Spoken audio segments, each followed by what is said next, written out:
Good afternoon, good evening, good morning, wherever you are in the world right now, and welcome to Movie Watch Live with me, Pete McQueen, Commandant Ralph, and Tunnel King Flash, as we watch The Great Escape from 1963, starring Steve McQueen, amongst others, and a host of others, including James Coburn, and also Charles Bronson, and too many others to mention. This film was an absolute box office hit when it came out, combining the best of American and British talent, as most of the greatest films do. And it was an automatic hit in Europe as well, and has remained an enduring classic, one of the top 5 war movies ever made, and also a tribute to the men who died in this very brave escape that they mounted from Stalag Luft III in the war, the Second World War, escaping from a German prisoner of war camp. A lot of them, well, we won't say too much, but some of them, well, did they get away? We're going to find out. Joining me tonight is Commandant Ralph. Guten Abend, Commandant Ralph. Was ist los? Guten Abend. I hope you have your papers. We have ways of me getting your papers. Yeah, I have my papers, and I am celebrating the freedom, because we have a lot of freedom now, don't we? Yes. Yeah, that's what you think. Yeah. I'm enjoying my liberties. How you doing, man? Oh, well, we had Freedom Day on Monday, and so I'm just enjoying how free I am, because I feel really free, because I'm so grateful that I've been allowed to be free now, because it's not like it's an unalienable right of all people.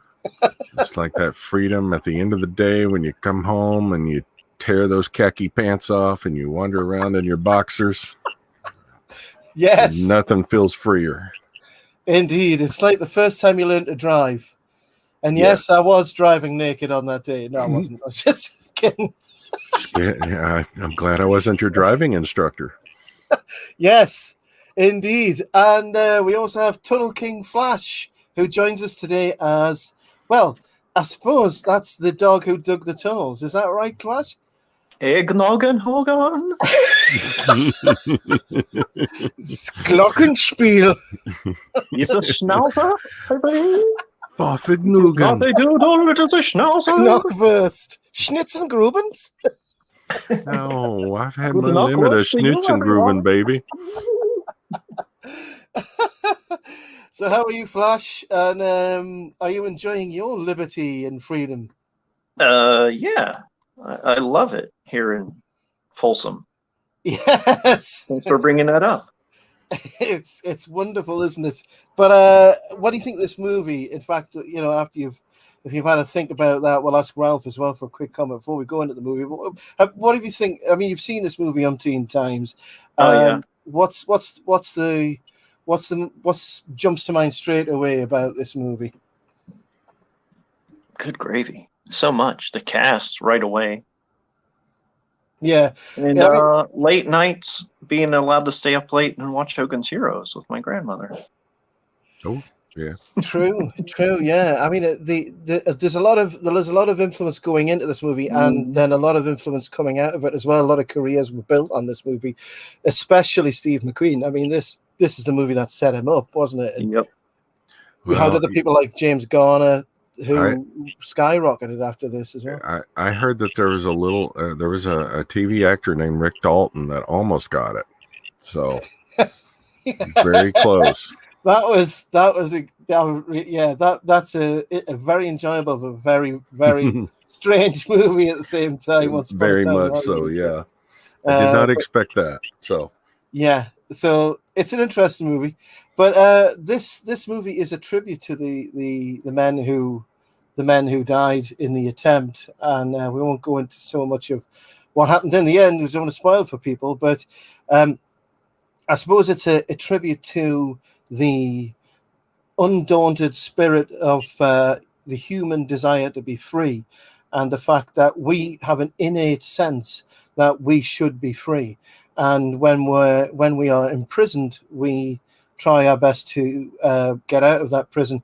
Unfortunately, today's society seems to want to be told what to do. I don't know how that's happened, but we're celebrating a generation of men who certainly knew when they were being kept captive and did everything they could to fight against that and fight against the Nazis as well. We've got Bradley Sanctum in the chat, Flash, who said, Ralph, who says, Ralph, I'm looking at the drawing you did for me of Tim and his rabbit as Master Blaster. So funny. Oh, okay. I'm glad you enjoyed it. That was a lot of fun. So what I should mention at this stage before I go any further is, first of all, Ralph has a tea store. What's the name of the tea store if anybody wants to go and check out the teas? It's teespring.com/they call me Ralph. Cool. I mean, you can put that into the chat, Ralph, if you want to as well. So if anybody sees this, I mean, it'll be in the description later on anyway, but if you want to put that in the chat anytime or whatever. And we also have Flash, who is an artist as well. And Flash, you're on, you're available for commissions and you're on Instagram as well. Is that right? Yep. At elrod.elrod, all lowercase. Excellent. So check out Elrod on Instagram if you want to buy any of his art, any commissions, any prints. You can send those out.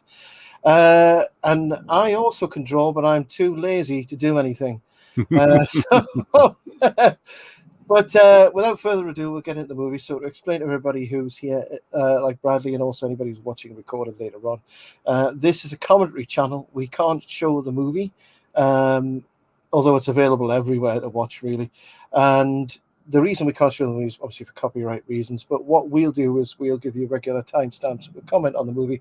And essentially, this show is for people who want to listen to us talk about the movie and all the information we have, our observations, and just generally, if you're entertained by, I suppose, three idiots who think they know something that they don't. Yeah, I'm much. Speaking for myself. I'm not trying to say anything. No, I identify as an idiot. I'm completely okay with that. I apologize to Flash for putting him in that box.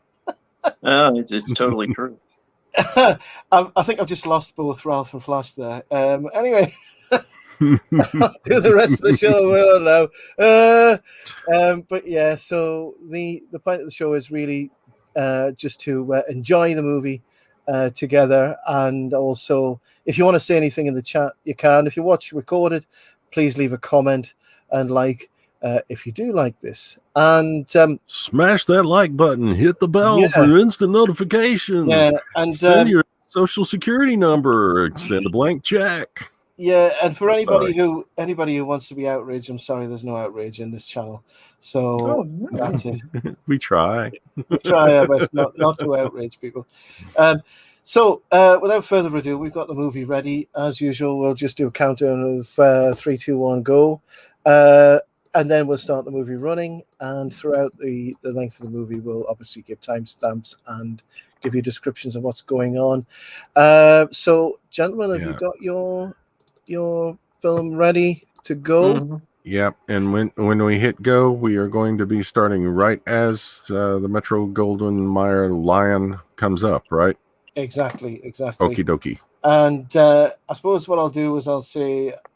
Oh, mine doesn't have the line. It just has the MGMUA logo. It's fine. It'll be... I mean, the copy I'm using is... What is it? And then it has the UA. And then it starts the movie. Okay, Right, okay. It's probably about the same. Yeah.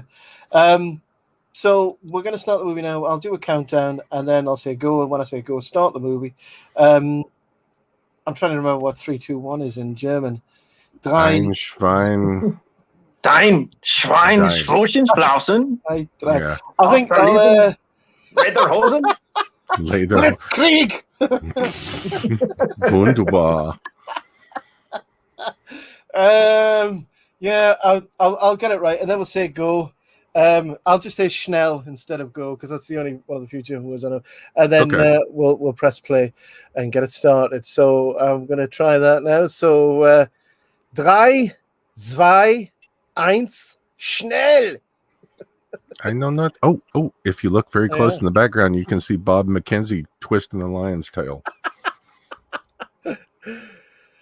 So, the Mirish Company produced the movie. Steve McQueen, top billing. James Garner, second top billing. And then Richard Attenborough finally gets a mention. Oh yeah, that Richard Attenborough guy, he's in there too. Yeah. And Richard Attenborough and Steve McQueen didn't get on at all in the movie. And Are you telling me there were ego clashes on this film? oh, very much so. Surely It's not. It's a shocker, isn't it? James Coburn, Hans Messemer, David McCallum. Hans Messemer, who plays the commandant, was also a POW. He spent time in a Russian POW camp. So was Donald Pleasence. Yes. Yeah, but he was in a German camp though, so it's like, which is worse? It's a toss up. I would say you're probably going to get treated worse as a German in a Russian camp than you are as a Brit in a German camp.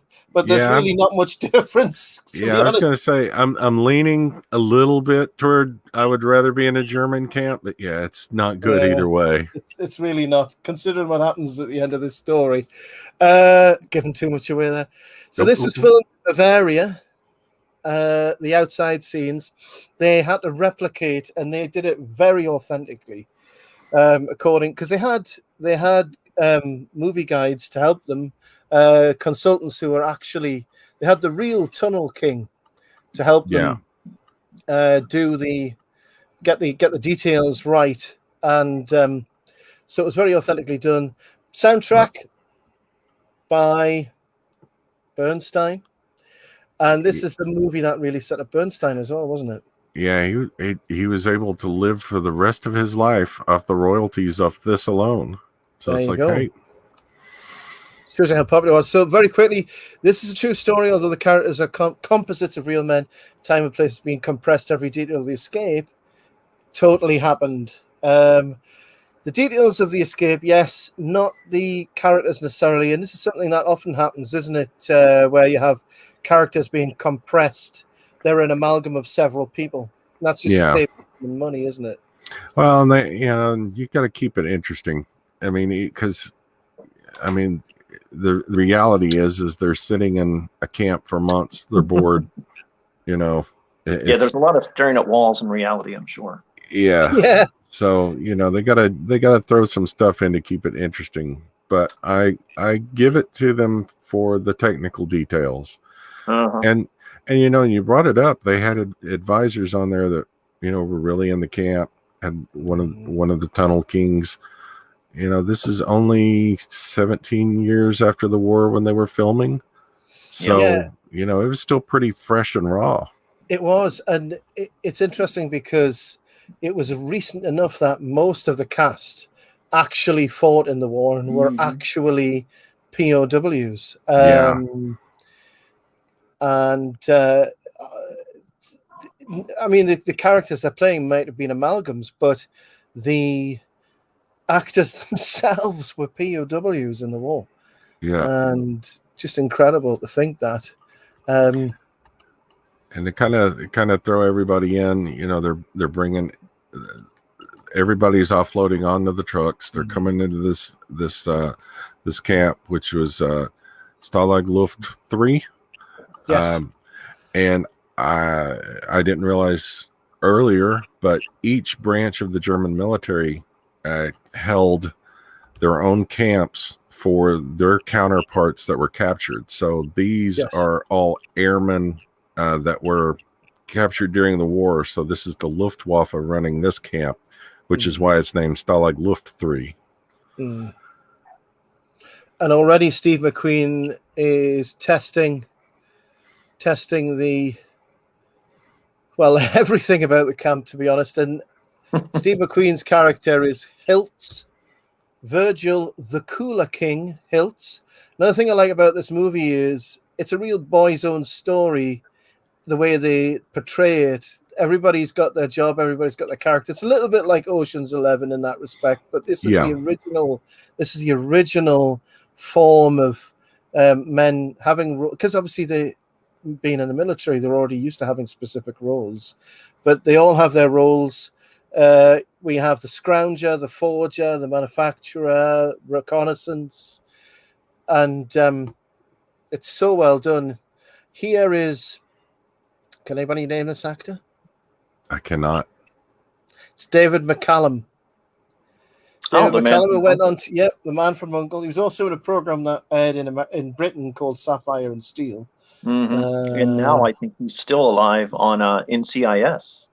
Correct, and he's one of the only 2 surviving actors from the original star cast. There's Coburn, fantastic actor Coburn, who was never really given top status. And of course, James Coburn died as well.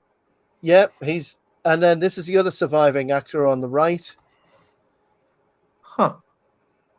And of course, we have Charles Bronson, who plays Danny Tunnel King. Yeah, and after he got out of the camps, he went on to have documentaries made about him called Death Wish, 1 through 3000. Yeah. So the other actor was, I should have mentioned the other actor was John Layton, who was the other surviving cast member who plays Willie Dix, the Tunnel King, and I bet you he's good at tunnels. Oh. Willie Dix, he always gets through the tunnel fine. And there's Gordon Jackson, who plays McDonald, who's intelligence. With a swagger stick. This is James Donald, who plays the SBO senior officer, which is Ramsey, the SBO, senior British officer.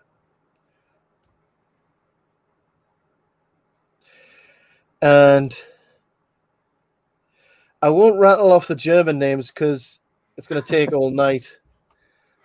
Suffice it that Hannes Messimer, who we've just seen there, is the camp commandant, von Luger,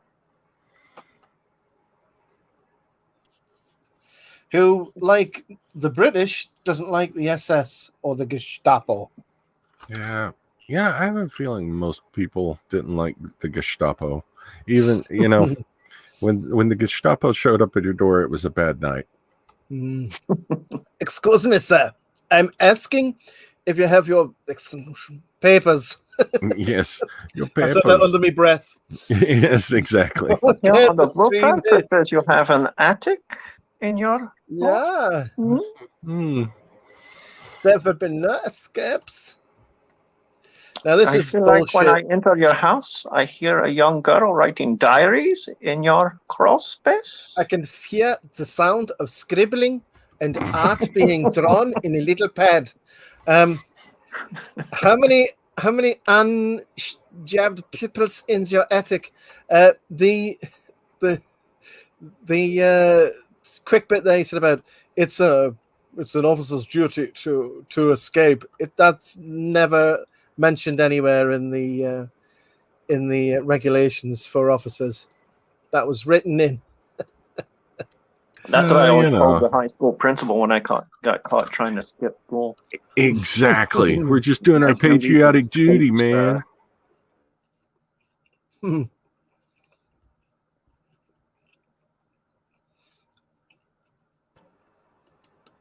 So John Sturgis, the director,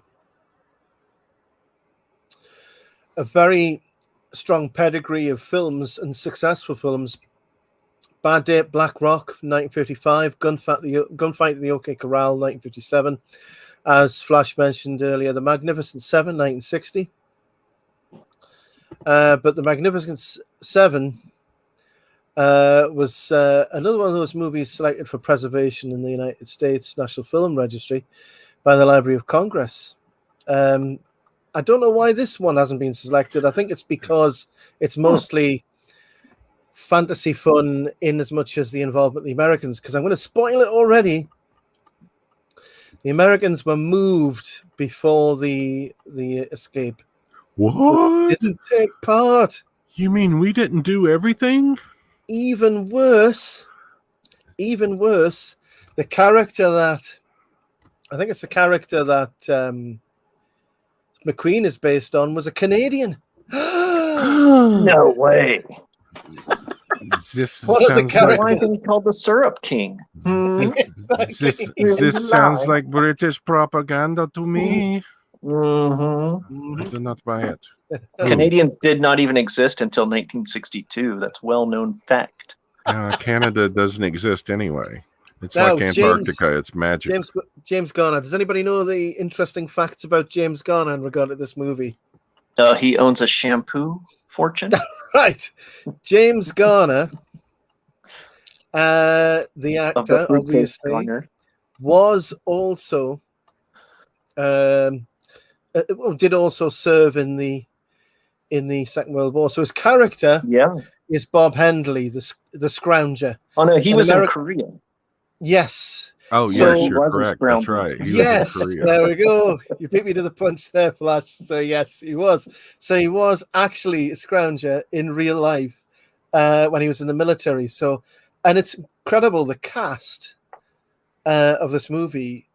Most of the main actors actually lived the part that they ended up playing.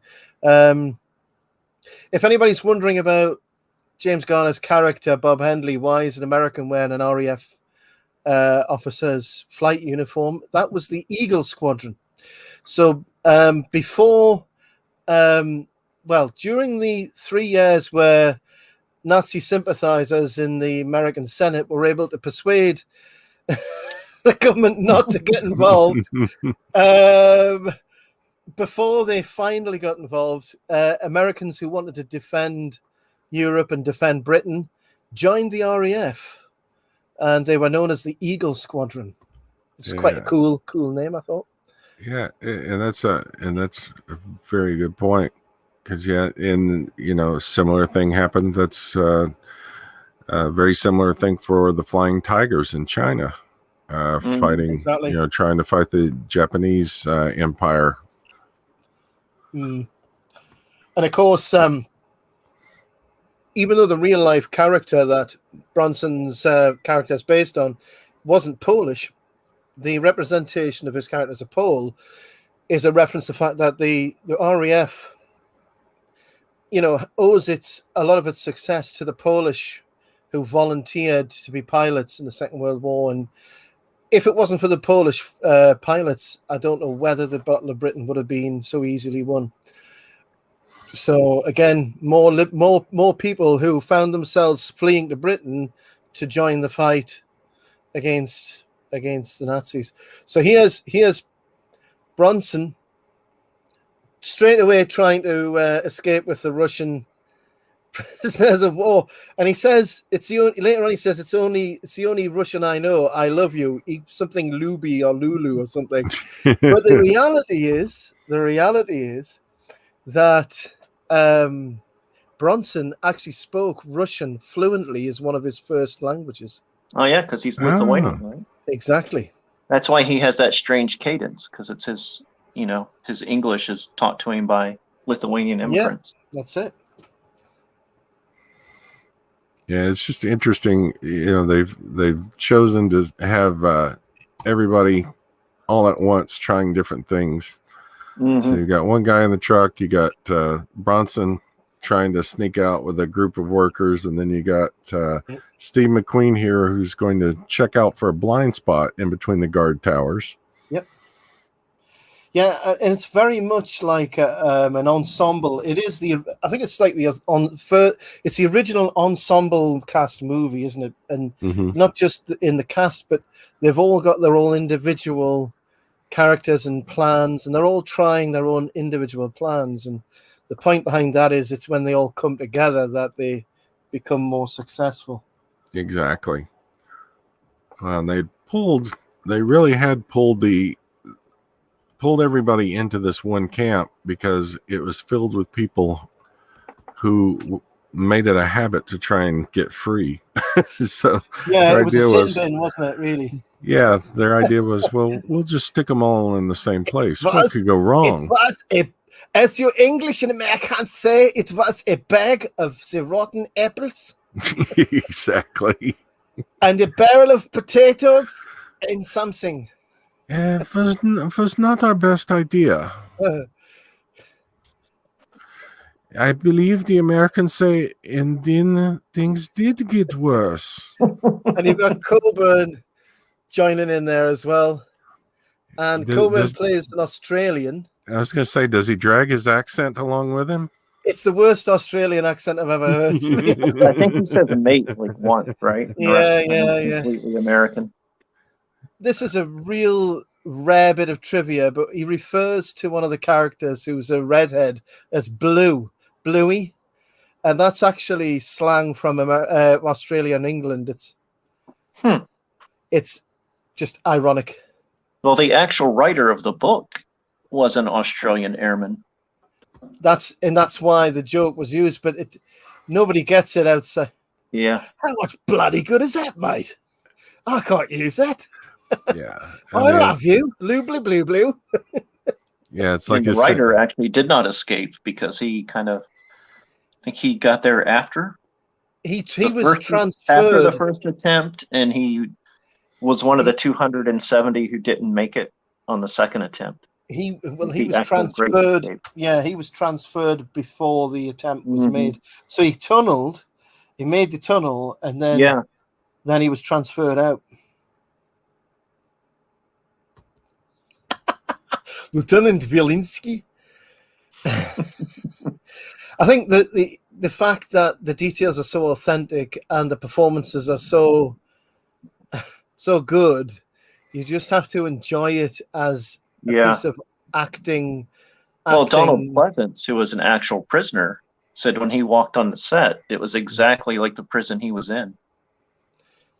Yeah, and there was actually stories of people who would, like walk their dogs, because they built this in the forest near the Bavaria studios, and the people walking past going, "What is this? What's going on?"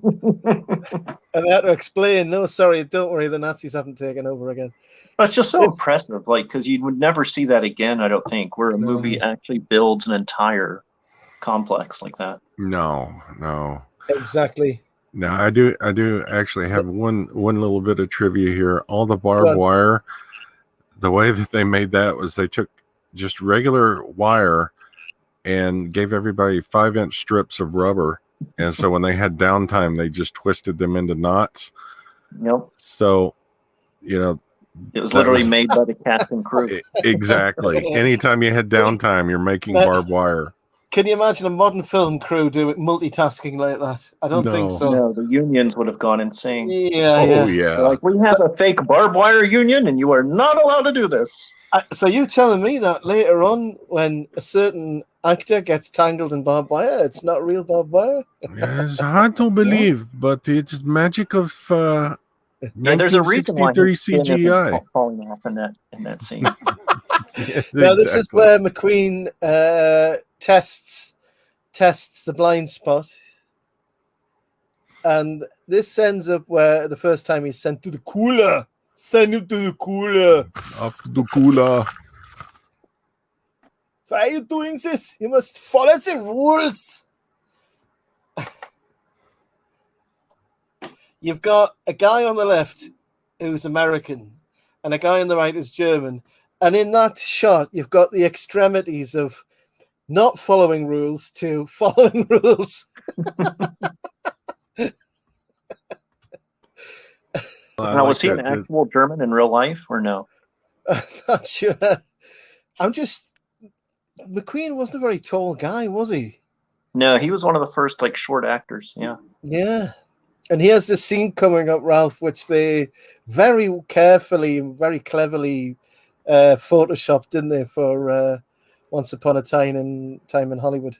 Yeah, that was pretty odd when I saw it in the theater. It's one of those where you look and you're like, yeah, they did a good job. It just doesn't look right at all. But the deep fake stuff they've got now, they could do that pretty easy, really. Yeah. I love that bit where he says, I think us American, British, and the Germans can understand each other. And Ives goes, Yeah, the good old raspberry. Ives is the mole played by Angus Lenny. Now, his character isn't a composite. That he's a real character existed in the book. Well, in the real life events. And I'm up to 20 minutes in already. Yeah, moving right along. Yeah. So yeah, Charles Bronson. Little known fact about Charles, well, you might know this already.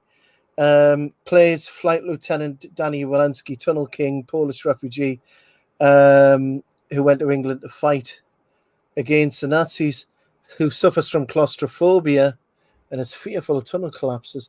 So Steve McQueen's character, we'll come back to that in a minute because there's an interesting fact about Bronson in real life. So this is Steve McQueen going to the cooler for the first time with Ives. Cooler 20 days.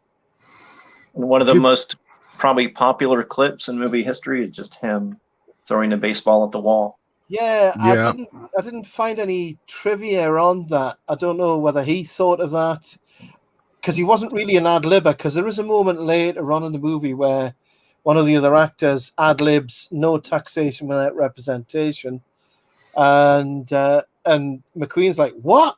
It's like, where did that come from? What? He was one of those method actors. Yeah, he did not ad-lib. And here's the fantastic main theme by Bernstein, or Bernstein, whichever way you want to pronounce it. As long as it's not Berenstain. That way I know I'm in the right universe. Frankenstein.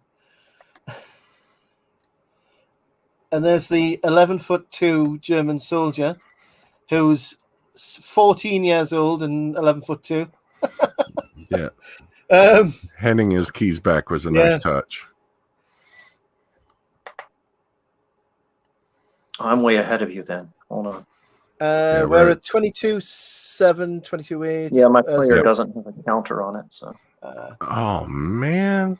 Your MGM logo was really shorter than UA logo then.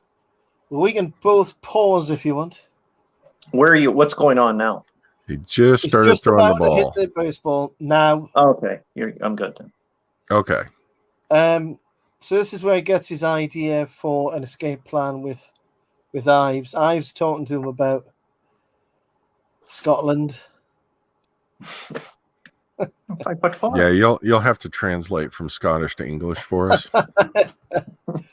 Birds. You're saying something about holly and oats, and barley. Birds are girls. A bird is a girl. A girl is, don't you? Wait a minute. I got an idea. I'll open up some scotch, and that'll get me get my translator going. It slows down everything he says. It all makes sense now. Exactly. Yeah, we're all Scottish after whiskey. Right. A little bit of Glasgow in every drop. So Virgil Hilt's Cooler King, one of the three Americans, irritates the guards with frequent escape attempts. Habit of bouncing a baseball against the cooler cell wall. Yeah, and that would get old. 20 days in a row of Yeah. Well, it's essentially lockdown, isn't it? Yes. It's what this film's about. But look, eventually we escape from the lockdown with Freedom Day. And well, that's what they tell us. Yeah, well, we it's fantastic being free. Birds, girls. That's a ghetto? A girl. Oh, I had to dig around. I couldn't find my glass. I was like, oh, man. No. I can't do it stream sober.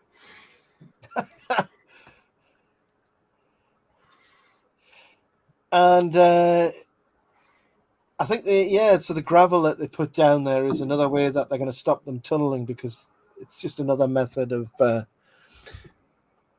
identifying where they're trying to deposit soil. So there's a lot of different things the Germans did to make it difficult for them. This is supposed to be the state-of-the-art prison for people who are the best at escaping.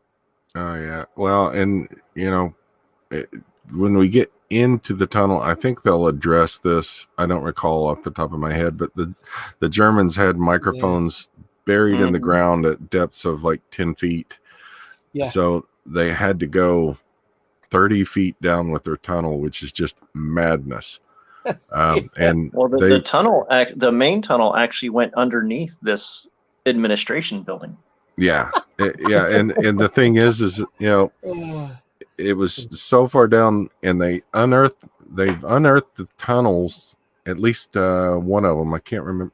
I'll have to look to see if it's Harry. Yeah, they had 3 tunnels. 2 of them were found, and then the third was found during the escape. Yeah, and then but the thing is that they went through to see how they constructed it, and basically the crews that have found it, studied it, they basically can't rebuild it because they're like, no, it's too dangerous to try and do what they did. Yeah, it was they had to go for it when they did, because it was degrading very quickly. It took a long time to build, and it was degrading. This is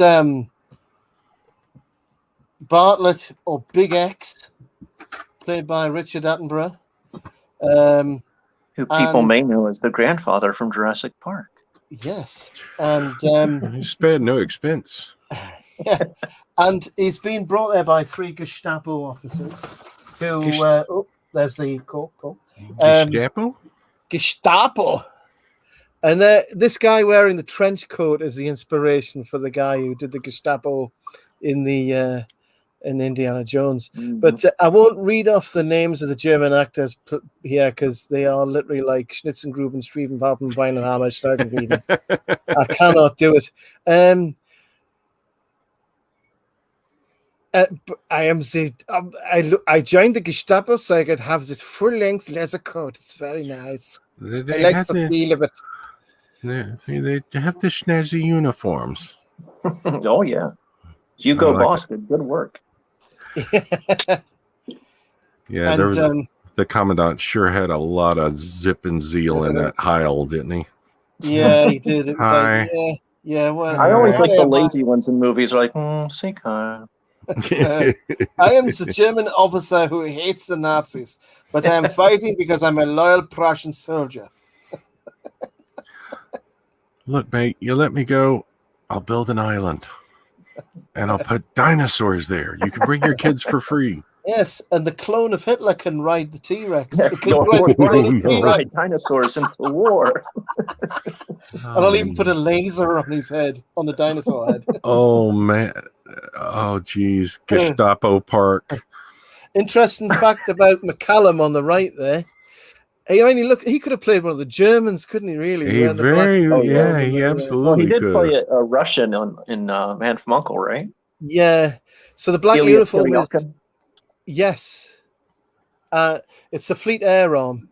So he was in the Royal Navy, that officer. The interesting fact about his wife,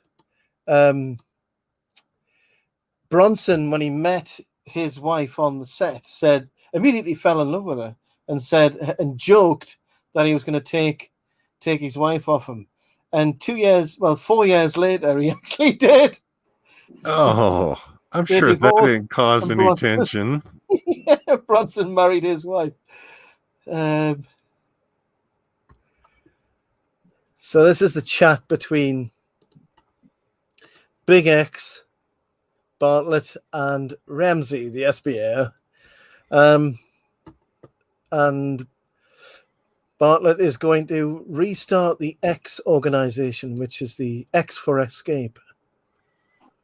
Oh, well, that's good. I thought it was going to be X for something else. Goodness gracious. It's not X Factor. Okay. Just Simon Cowell's out in the barbed wire. That tunnel's just shite. Yeah. So, yeah, Charles Bronson had been a gunner in the USAAF and had been wounded but not shot down. But like his character, Danny Valinsky, he did actually suffer from claustrophobia because of his childhood where he worked in a mine. Oh, yeah, he was a coal miner. Yeah, as a kid. Cue up Loretta Lynn. That's why he joined the military, was to escape. Exactly. A lot of people did, yeah. And the actors you see in these movies had real lives, had been through real hard times. They'd fought in wars. they had an actual life.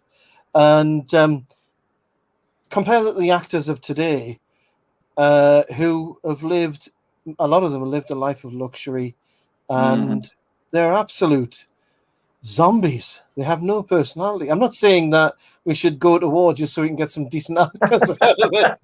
No, but no. Okay, here's the plan. Well, the good We're gonna movies start war. Your point's well taken. You got an actor going back that's already been through this, who really knows what it's really like, and he's putting himself voluntarily back into that environment.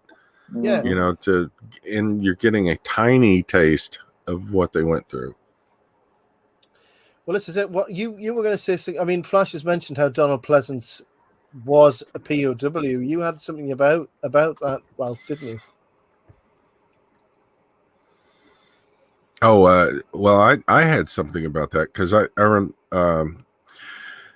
remember reading that Donald Pleasence one day on the set went up to the director and made a couple of suggestions about some scenes, how something was being done, and the director was like, okay, well, thank you very much, just take care of your part, we've got this under control, yada yada, only to then find out, oh, by the way, Donald Pleasence was a POW in a German Luft camp. So he was offended about how respectful all the prisoners are to the guards and to the Germans. Oh, okay. See, I didn't. There's no colorful language, if you will, being spoken to the guards, which he said was very common. Right. Yeah. Every time they walked by, you cursed them to try to get under their skin. In the movie, they're very respectful. There is an attempt. Yeah, he was held in Stalag Luft I, wasn't he? There is an attempt to clearly define the difference between Germans and the Gestapo. Several of the main characters hate the Gestapo. The commandant himself hates the Gestapo. And it's as if it's a little bit of an apologetic to say, hey, it wasn't the Germans, it was the Nazis. Yeah, and I would say you're right there, because, they, like we mentioned earlier, it was 17 years after the war. Tensions are still a little high, and yeah, that was probably a little something to kind of placate them a little bit. Just, not all Germans are bad. Some really were, doing their job. Others, were doing their job with gusto. Exactly. And one thing that I don't mention in this movie is that the Germans themselves were helping the escape attempts because they didn't have much love for the Nazis either. But it's an interesting debate, because if that was the case, then, why was there a German army at all? If everyone hated the Nazis, where did the soldiers come from? Well, and I kind of throw it down into like a lot of greed, because you're doing wartime, so it's hard to get things. Back in the U.S., we had rationing. Everybody had to give up and pitch in. It was obviously the same in Germany. They were getting the Schnitzengrubels bombed out of them every night by the Yanks, and then during the day by the British. Yeah. And so, if you could slip some cigarettes to a guard, he might look the other way. If you've got something that he could, get rid of for a few marks, no harm, no foul, right? Exactly, yeah. But I think at this time in the war, 42, 43, things were changing. The Germans were obviously thinking, well, hang on, what have we done here? And there's definitely an element of self-preservation. And a lot of the Germans were bribed. So, for instance, Garner's character there, who was a scrounger, who was a real scrounger in Korea, as we said, his job was to bribe and blackmail guards, which he does. He manages to get a few of them on his side. So this is the first meeting of the X organization to plan this big escape, the great escape of 250 men, which is practically the entire camp. And the aim was not just to escape, but to confound the enemy as much as possible and use up as much German resources finding the escaped soldiers. Exactly. Well, that's why they planned the 3 tunnels, because they're like, well, they'll obviously find at least one, and they would never expect we're doing 2 more or 1 more. Mm.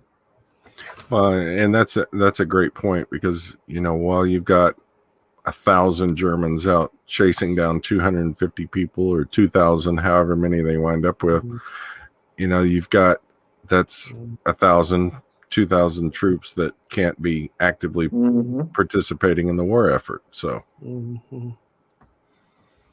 exactly, and I think Donald Pleasence plays this part.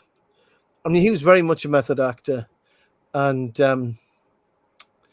the art of his acting was the art of doing as little as possible and conveying as much as possible out of just small acts. So, and I mean, his Blofeld, for instance, in James Bond was excellent. I think we've also got in the cast, talking about James Bond, don't we have? There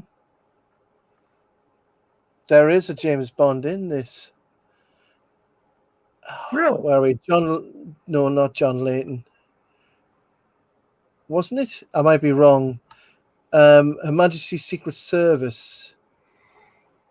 Lazenby. No, sorry, I was mistaken. I thought Lazenby was in this. But Donald Pleasence was definitely Blofeld in the James Bond movies. Yeah, but he was an actual serving airman. Yeah, and then years later, after getting out of the POW camps, he chased a crazed maniac through Haddonfield, Illinois. Yeah, there is actually one of the German actors in this movie was actually imprisoned in Idaho and escaped. Oh, see, now I'd read about one of them in Colorado, and see, that's potatoes anymore. No more potatoes, no more. I mean, it's not Russia. You wouldn't really. Once you're in, how are you going to get back from America all the way to Germany? Well, the thing about America, and that's something that a lot of people don't stop and think about, is we did have POW camps in the U.S. My grandfather actually was in charge of some German guards at one time. The thing about the U.S. is it is big. Yeah. So when you get free, if you stay away from populated areas and don't, go traipsing through a farmer's private property, you can stay gone for a long time. Well, that's the theme of Red Dawn, isn't it? Yes, exactly. Wolverines. That's it. You go up in the I don't want to give anybody any ideas, but Eric Rudolph went and hid in the Appalachian Mountains for a year, and he got busted because he went dumpster diving in a town in North Carolina. So that's it. It is a huge place where there's vast areas where you would not see another human being. There's a whole lot of nothing out here. Which is why you never go trekking on your own without people knowing where you're going. Oh, no. Yeah, that's a big bad mistake. That's why, and to go back, the Appalachia Trail, if you're hiking the Appalachia Trail, which a lot of people like to do, it's like from Maine down to southern Georgia. Yeah. Don't go off the trail. You won't be found. That is true. So now you've got you're assessing the camp. We're at just coming out on 40 minutes in about 35 seconds. And they're now planning the nuts and bolts of what they're actually going to need to achieve the escape, and planning the length of the tunnels and the resources they'll need. And yeah, I mean, they all have their titles, and so you've got Garner as the scrounger, but Donald Pleasence is the forger, and Coburn is the manufacturer. So his job is to make stuff that they need. This is another orchestrated distraction here at the wash station. Why is this turn off the Wasser? The Wasser's going. I've got the wet pants. It's not Saturday. It's not all right for fighting. It's not all right for bathing either. I'm not doing the bad T-shirt competition again. Down at Herr Hooters. Fraulein Hutenstein. Home of the $5 $5 Schnitzengrubel. 5 marks for the sausage. That was Garner there going under the truck to nick a bit of metal. So I'm assuming that truck's going to crash later on. Yeah, and I think it's pretty impressive. He was able to remove that without any tools. Yeah. And one thing that's always commented on and how they love all of the the signals, like somebody lifts a trash can lid, and then that signals somebody else to go, and then somebody else whistles, and then somebody else knocks on a door, and somebody else farts. Yeah, they're pretty obvious in the movie for our benefit. Yeah. Of course, this has been satired so many times. Sorry there, Rob? Oh no, I was just going to say this is, and I personally, I think this is pretty ingenious. I enjoy the way that they show that they move the stove, because that is accurate. You know, the tunnel. Harry, I think, was under a stove. Actually, they all three may have been. Yeah, two were under stoves or beside a stove, and one was in the showers. That's right. Yeah, we get it mixed up with two of them, because I think Harry was under the sump, and what was it? I think this is Tom, and then Harry was. So they get it the other way around. So the first one, Tom was under a sink, a sump in the bathroom, washroom, and then I think Harry was under. I don't know. Tom was under the stove. Yeah. I don't know. I'm mixing myself up now. Yeah. It's hard to keep them. It's hard to keep them straight with all the lore. And then there was George. Yeah. Which is the one that they didn't finish because the war ended, or the camp was liberated. There you go. So Tom was the one under the. This is the one they're doing now, which is the one in the washroom, and Harry.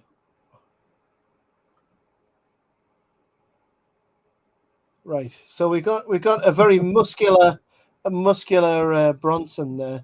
Mm-hmm.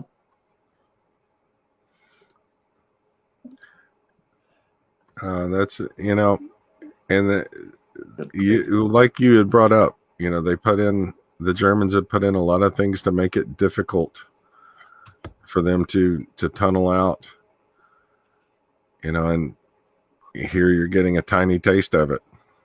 Everybody's having to keep watch. They're having to keep noise going. I think, if I recall correctly, in the real escape, it was just a very loud party was how they distracted everybody.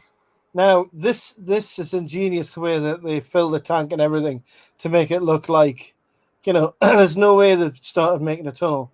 And if you want to know, kids, if you're watching, this is how you hide your dirty mags when your mom raids your room. Yes.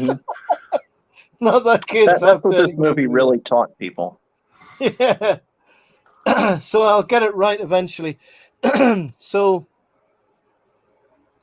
in reality, Dick's entrance was the drain sump. Harry was under the stove, and Tom was in a darkened corner next to a stove chimney. So there you go. That's the truth.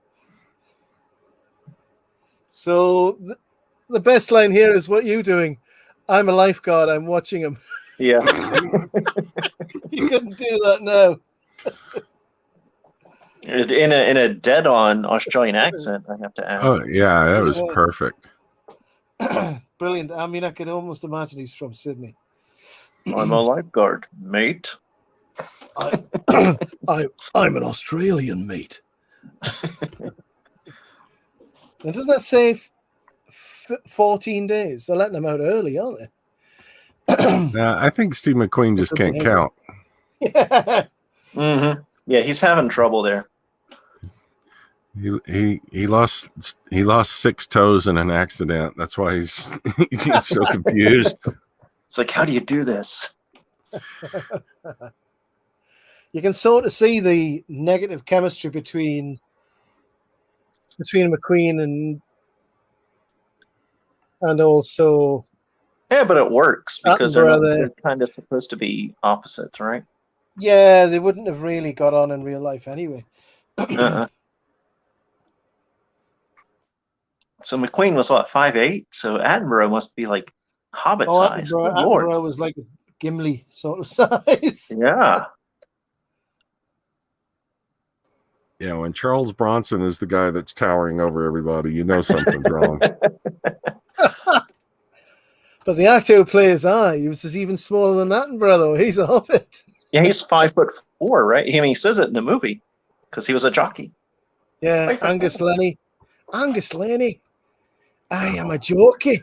I can't take my boots off. People see my hairy feet. I'm going to have a child, and that child's going to play one of the hobbits in the movie.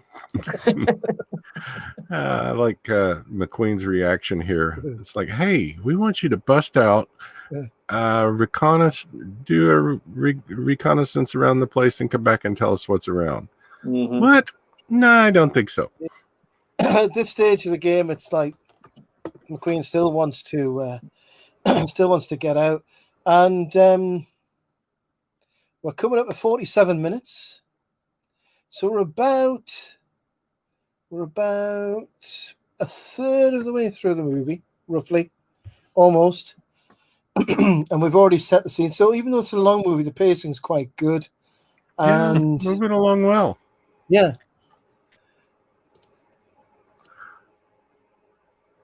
Was this like the beginning of the heist movie? Yeah, it was really. I think this set the tone for. This kind of sets the tone for every heist movie after it, doesn't it? Yeah, because it isn't just a war movie, and you think about other. Well, I suppose you could even say we've done it. We've done it on this channel already. A couple of other movies that are very similar to this. And there's a few. Yeah, it's good, but it hasn't worked. But Kelly's Heroes for one is another. I just love that they come back movie. in non cartoon characters. Yeah, but look at Ives. Ives has just had enough now. Well, he's like the career prisoner who just could care less anymore. He just wants out. Exactly. Yeah. So, very quickly, the couple more points about the casting before we move on to something else. The character of Ives, the mole, was based on Jimmy Kiddle, who was suffered the same sort of things as the character in this movie does. I won't say just yet. And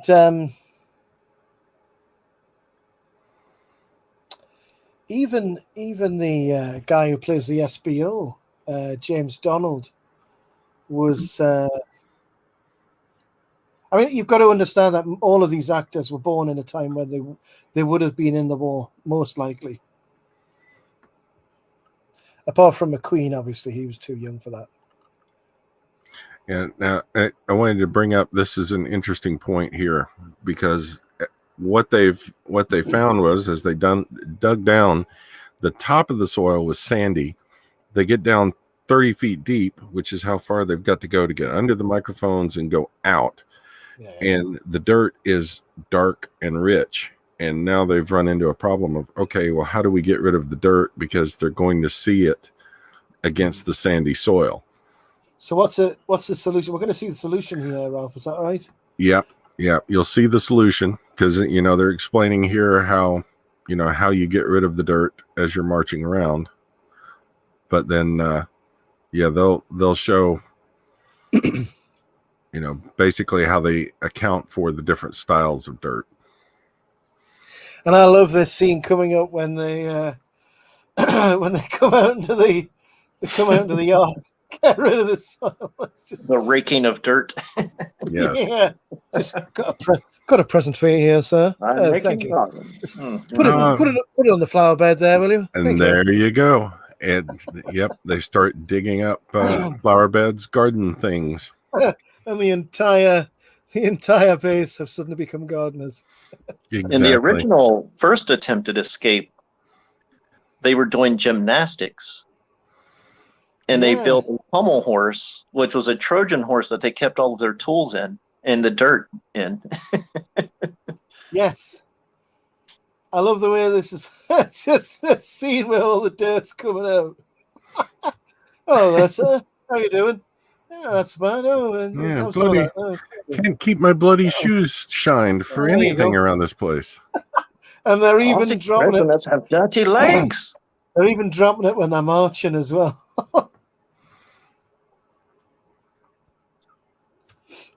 The camp commandant, by the way, was also, we mentioned he was a prisoner in the Russian. There's the soil being dropped. His real name is, the character was based on Oberst Friedrich Wilhelm von Leidiner Willau, and he was a Russian prisoner of war, and ended up in London later in the war as a prisoner in London before the war ended. Oh yes. Now, wasn't one of the cast members a prisoner in I'm sorry, not Cardiff, but Wales? One of the Germans. Yeah, yes. I think so. I forget which one, but he actually had made an escape, stolen a car, or got caught stealing a car, and got sent back to camp. So another one of the. Oh, by the way, yeah. This is where the camp commandant is suspicious. The English have always been very keen on gardening. Yes, not flowers, though. Well, you can't eat flowers, can you? That's not true. You can eat geranium flowers. You heard it here, folks. Yeah, there you go. Are they delicious and nutritious and filling, though? I don't know. I've never had them. It's not my go-to. But I'm going to ask. Some people have flowers and salads and things like that, don't they? So yeah, hard pass for me. Yeah, I think so. It's like if it doesn't move, it doesn't need to be on a plate. That's it. So this is where McDonald, talking about food, gives all of the care package stuff to Garner to use for bribing the guards. And he does it really well. And this movie was really good for James Garner, but he got on really well with McQueen as well in this movie because they both had a really strong appreciation for cars and big. Oh yeah, big they were both. petrol. Oh yeah. And you can sort of tell, if you remember, for those who are old enough to remember. Oh yeah, I remember that. The answering machine. The outro had the car just spinning around doing handbrake turns, didn't it? I'm sure it did. A lot of it was the car that he had. Well, yeah, the 70s they had some different shows that the star of the show was the car. Starsky and Hutch, Dukes of Hazzard, The Rockford Files. Yep. I liked all of those. It was strange. As a kid, I liked all of the ones that had cars. And they picked some good ones. Yeah. Knight Rider, that was another one. Oh, Knight Rider was a good one. The A-Team had 2 cars. They had the van and they had a Corvette. Yeah, the van. Everybody loved the van. So this is where they're making the air duct metallics, and he's made the air pump. Of course it works. This is my really authentic Australian accent. Yeah, blimey, crikey. Yeah, almost. You know what? I would rather actors not try than try. Yeah, Dick Van Dyke's Cockney accent. Dick Van Dyke's Cockney accent is still the best, though. I'm a real Cockney guy, I am. Golly gee willikers, Mary Poppins. Cheerio! And this is... and then in Chitty Chitty Bang Bang, he didn't even try. He was just Dick Van Dyke. And everyone around him was British. Yep. This is Werner the Ferret, played by Robert Graf. Werner's the Ferret. Werner. Send her to the Russian front. And it's a great bit coming up here because, like, Garner's trying to seduce him, basically. It's like, boom, chicka chow. Yeah, exactly. Werner, you ever heard of Hershey Bar? Take a couple more. No, Jim. Have some cigarettes. Jim, no, that's not what Project X means. Here. I've got some nylons, too. You know how to cook Schnitzengrubel? Hey. Because his job was to charm and get on that good side. Oh, yeah. It's the bit coming up, which is hilarious. You couldn't do this in a modern movie without people jumping to the obvious conclusions. Oh, yeah, of course. But yeah, in the Democrat Party, one little criticism, and it's straight to the Russian front. Also known as Oklahoma.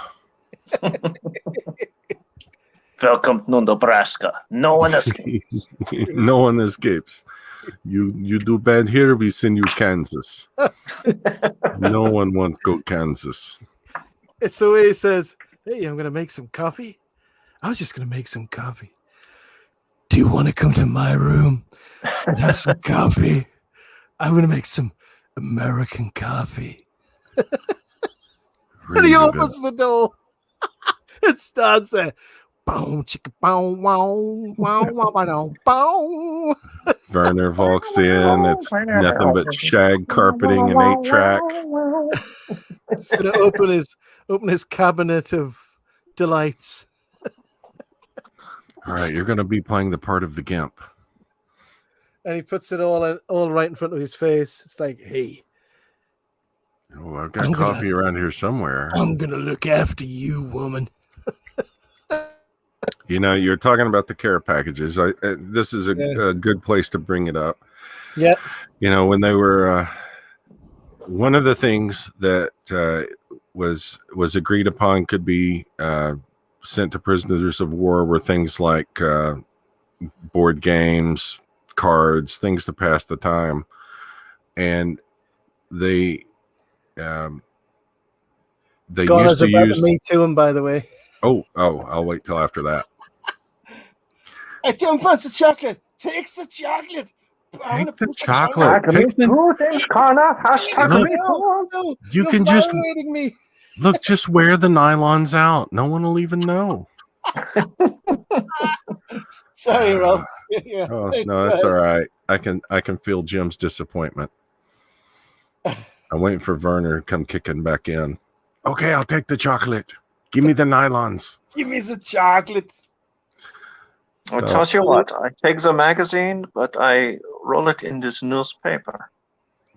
Yeah. So board games. Yeah. So board games. So they came up with ideas to get things in, little tools that could be used to make files. Different things that could be broken down and put into things like Monopoly pieces, chess pieces, things like that. And they even would print maps of areas around not concentration camp, around POW camps, so people could navigate, have terrain, and they would print them on silk so that you could crinkle it up very tiny and actually stuff it inside board game pieces. And they taught people before they went out on missions how to identify if a board game actually had these pieces in them that you could use to escape. And that was something that didn't get declassified until like early 2000s. It's amazing that it lasted that long, and it was that ingenious. So you could actually be in a yard sale and find or a thrift store and find an old board game, and there might be pieces in there which still have the maps in. Absolutely, you may. That is so strange. It's like something from the Matrix, isn't it? It's like if this game has this weird thing in it, and it's just nobody knows about this. It's hidden. Yeah, right. Yeah, and it's kind of funny, when they were working on the bellows for the air circulation. They pull out the fake wall, and you start thinking, okay, yeah, I'm starting to see where Stalag 13, got all the different stuff for Hogan's Heroes.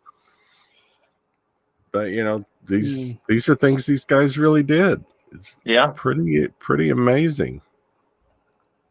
Yeah, it's amazing, and a lot of the stuff they had they couldn't include in this movie, like you said there, and even the fact that the Germans were helping them, they were told not to include that either.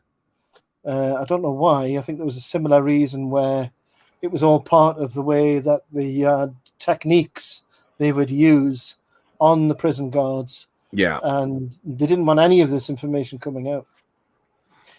Well, and I guess, with it being that close to after the war too, there may have been some people that still held a grudge that were like, well, you caused my buddy Fritz to get killed because of this, so I'll take revenge on your family or whatever.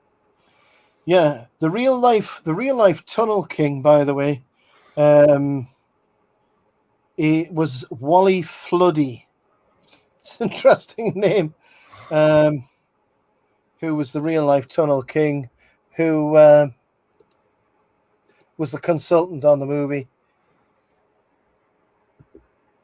And the book that the movie was based on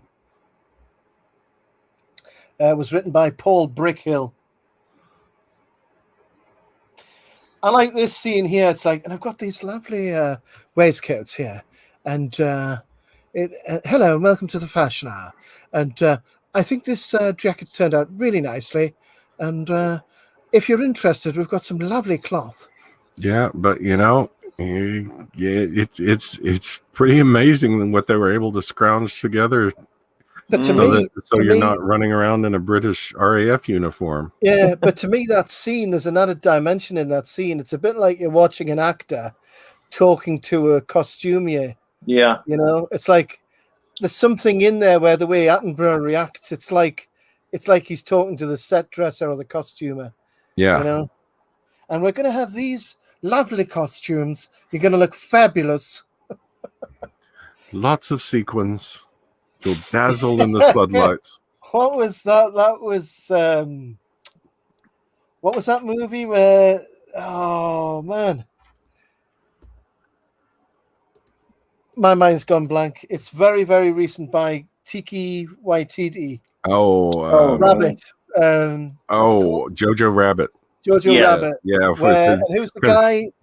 It was Sam Rockwell was playing the character. And he has this, and all through the film, he's designing his costume. Yes. And in the end, he has this incredible costume. This giant rainbow-colored cape that he gets captured in.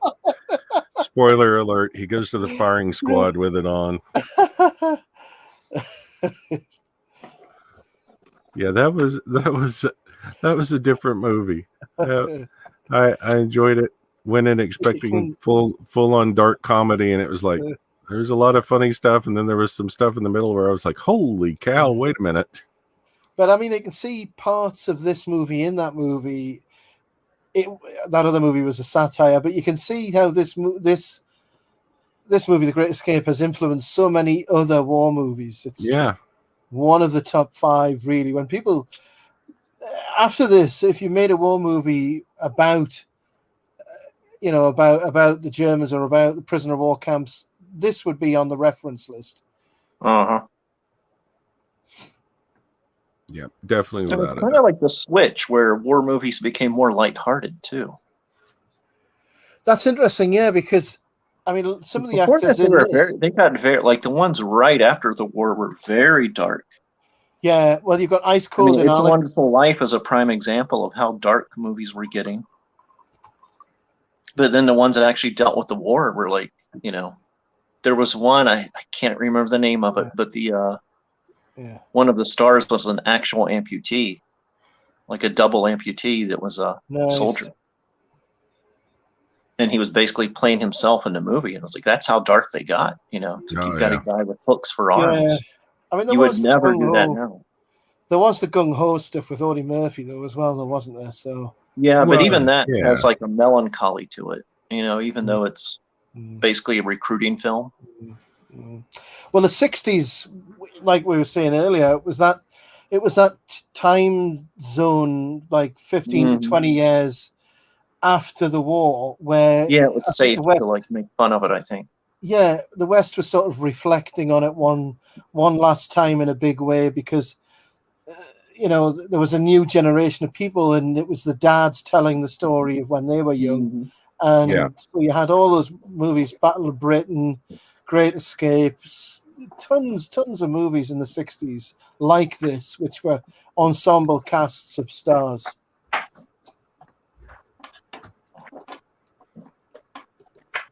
And of course, we became familiar with this because these films are on every Christmas, every Easter, and of course in America it's a popular one it used to be a popular one for Independence Day.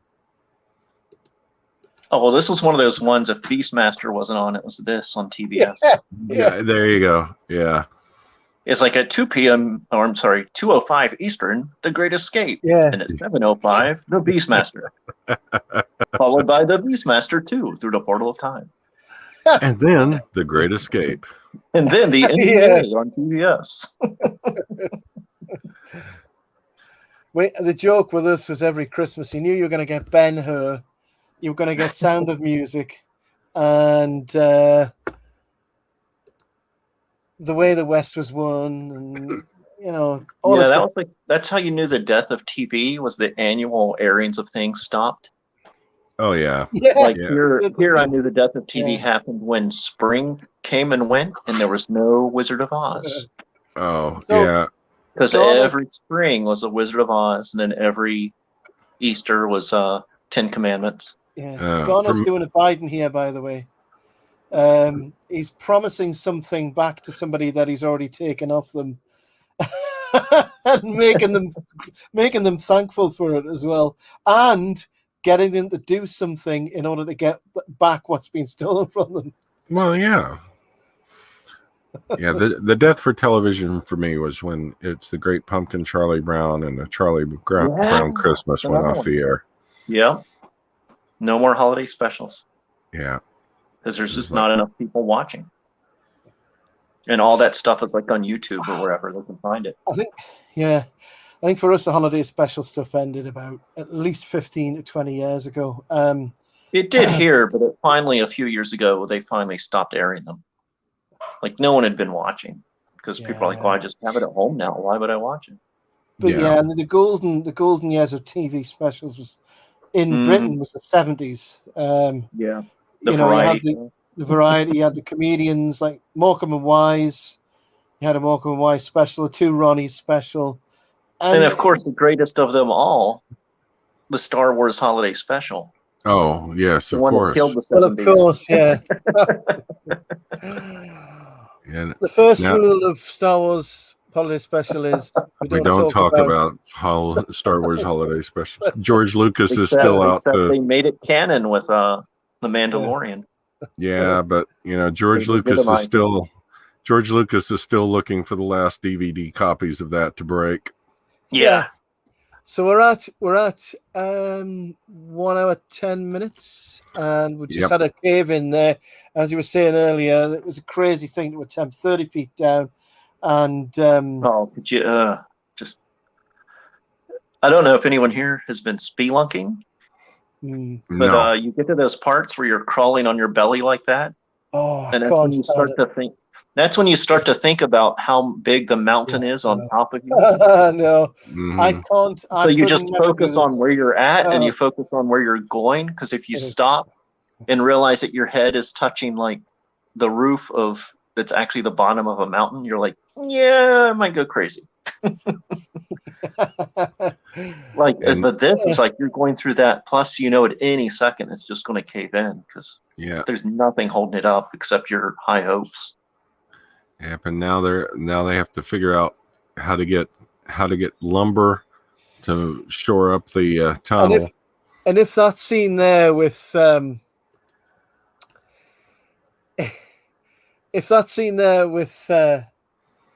Richard Attenborough and Charles Bronson and John Layton. Well, John Layton was practically sitting on Richard Attenborough's lap there.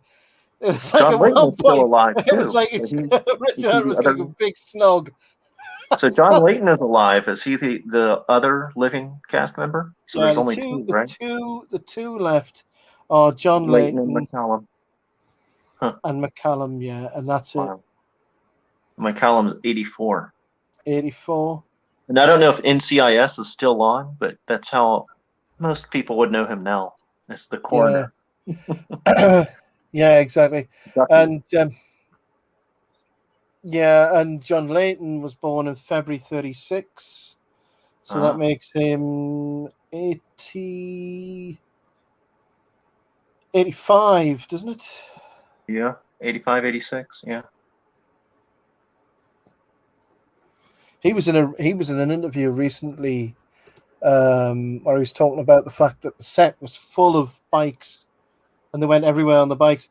Oh, this scene here is actually based on a real story where he goes in there and jumps on the bunk and there's no slats. And it was actually based on a real thing that happened because they took the slats out and replaced them with strings so they could still sleep. And the guy who was showing them how to do it was the real life Bartlett Big X, and it went wrong and snapped, and he fell through the bunks. Oh, I'm sure that made for a comfortable night's sleep. But yeah, there was bikes all over the set, and they were all encouraged to ride the bikes all over the place. And this was the main reason the bikes were on this movie, was because McQueen constantly pushed for what he wanted in the movie. And he wouldn't stop until he got what he wanted. He was a complete diva. And he constantly pushed.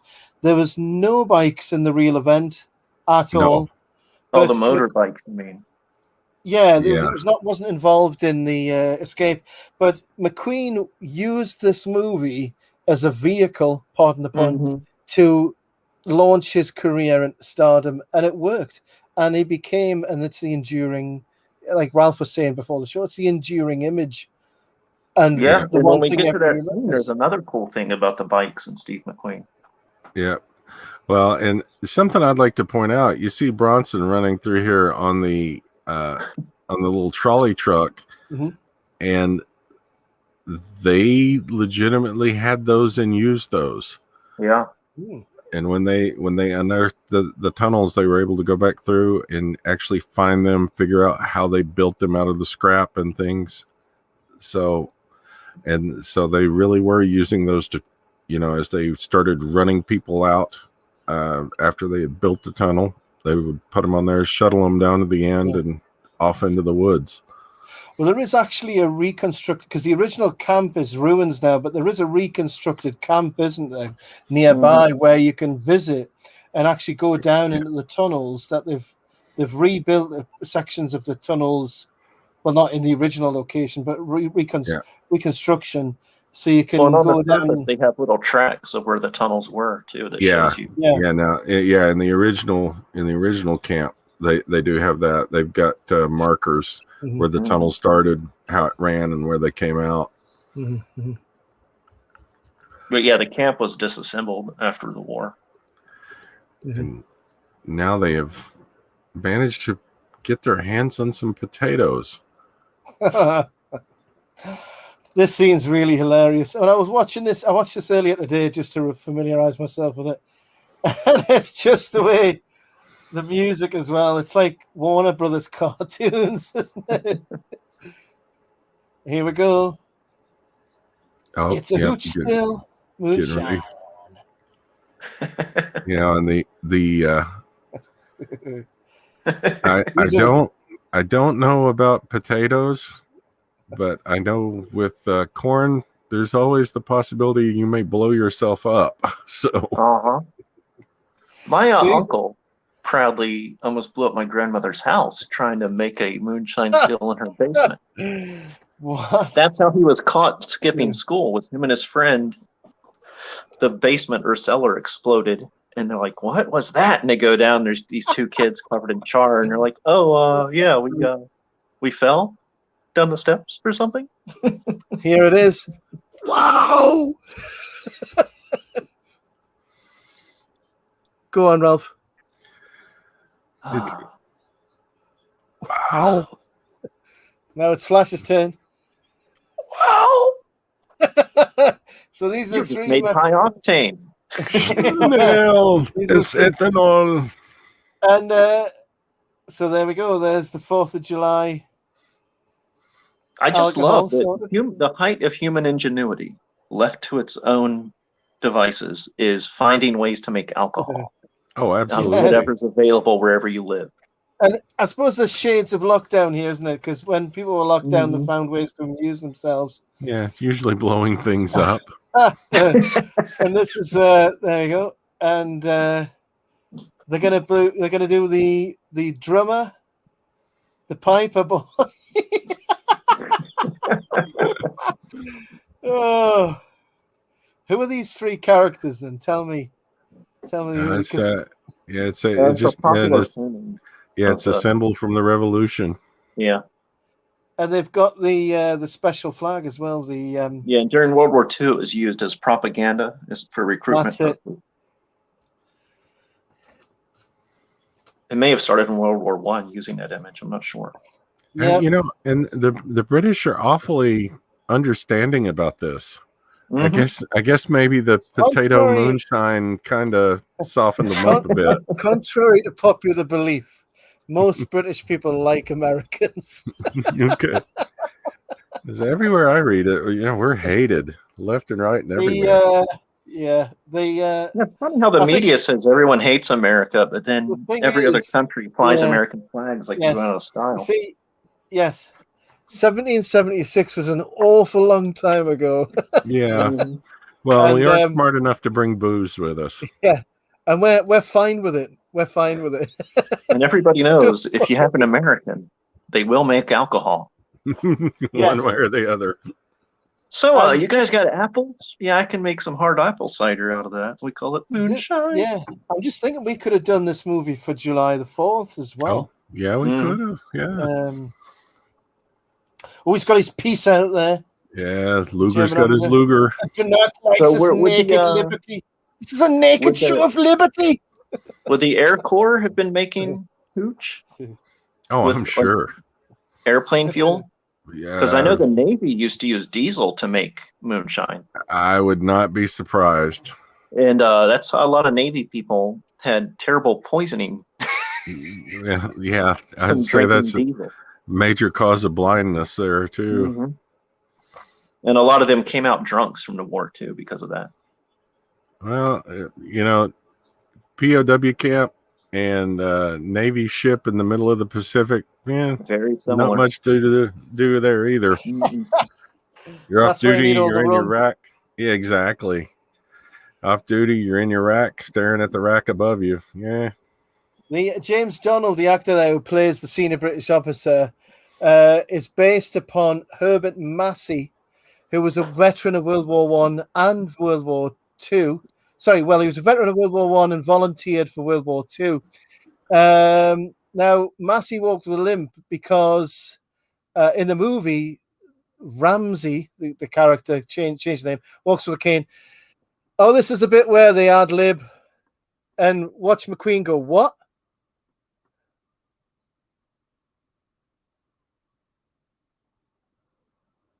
See him look at him like that. It's like, what? Yeah, nice, huh? What, He's huh? not happy. Doesn't like the ad libs.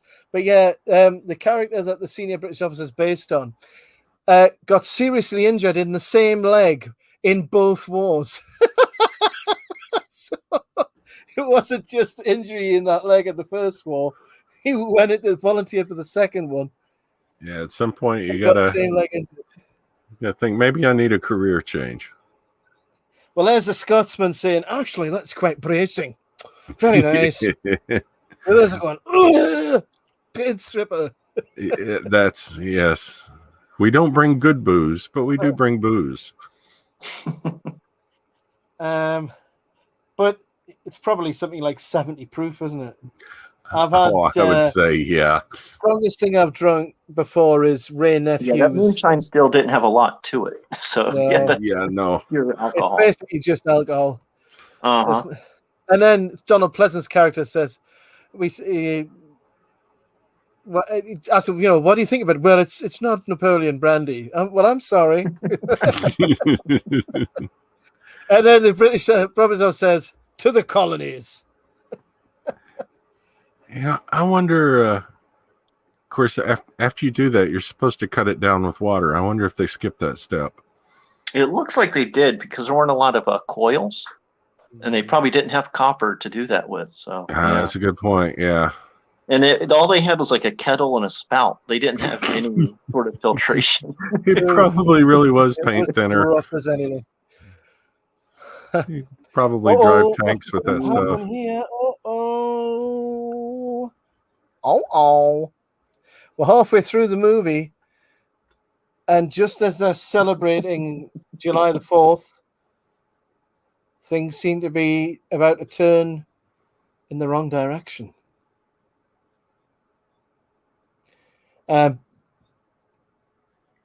Goons in 105.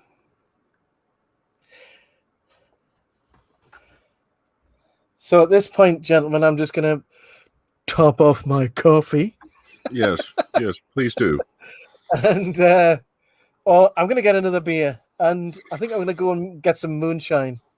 Oh, you should. Yes. Uh-oh. So They've I'll just be right discovered back. bed slats. All right, buddy. So, yeah, they found the slats to lift up the stove. They're about to put 2 and 2 together. That's no good.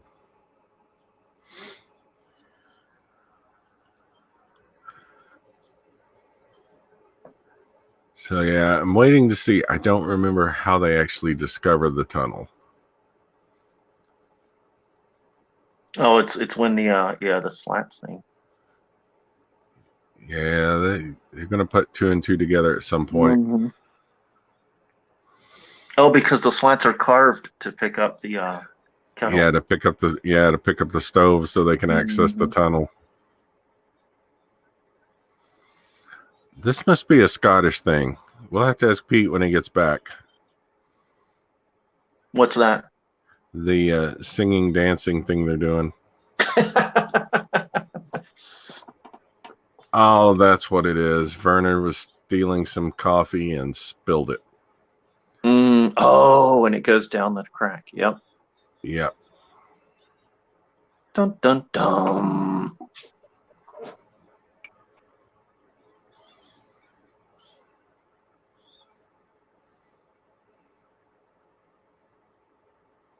Yep. The music immediately changes. Werner is way too clever. Yep. No more nylons for him.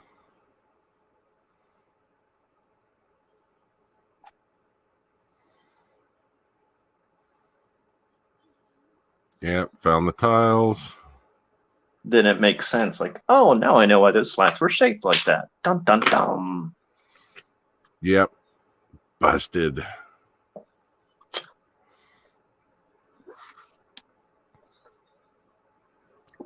And this is why they had 3 tunnels.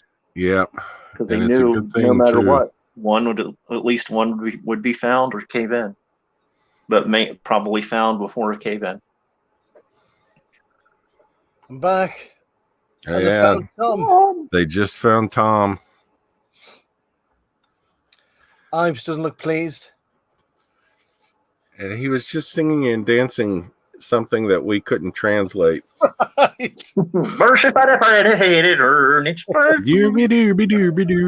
Sounded like Swedish Chef going on.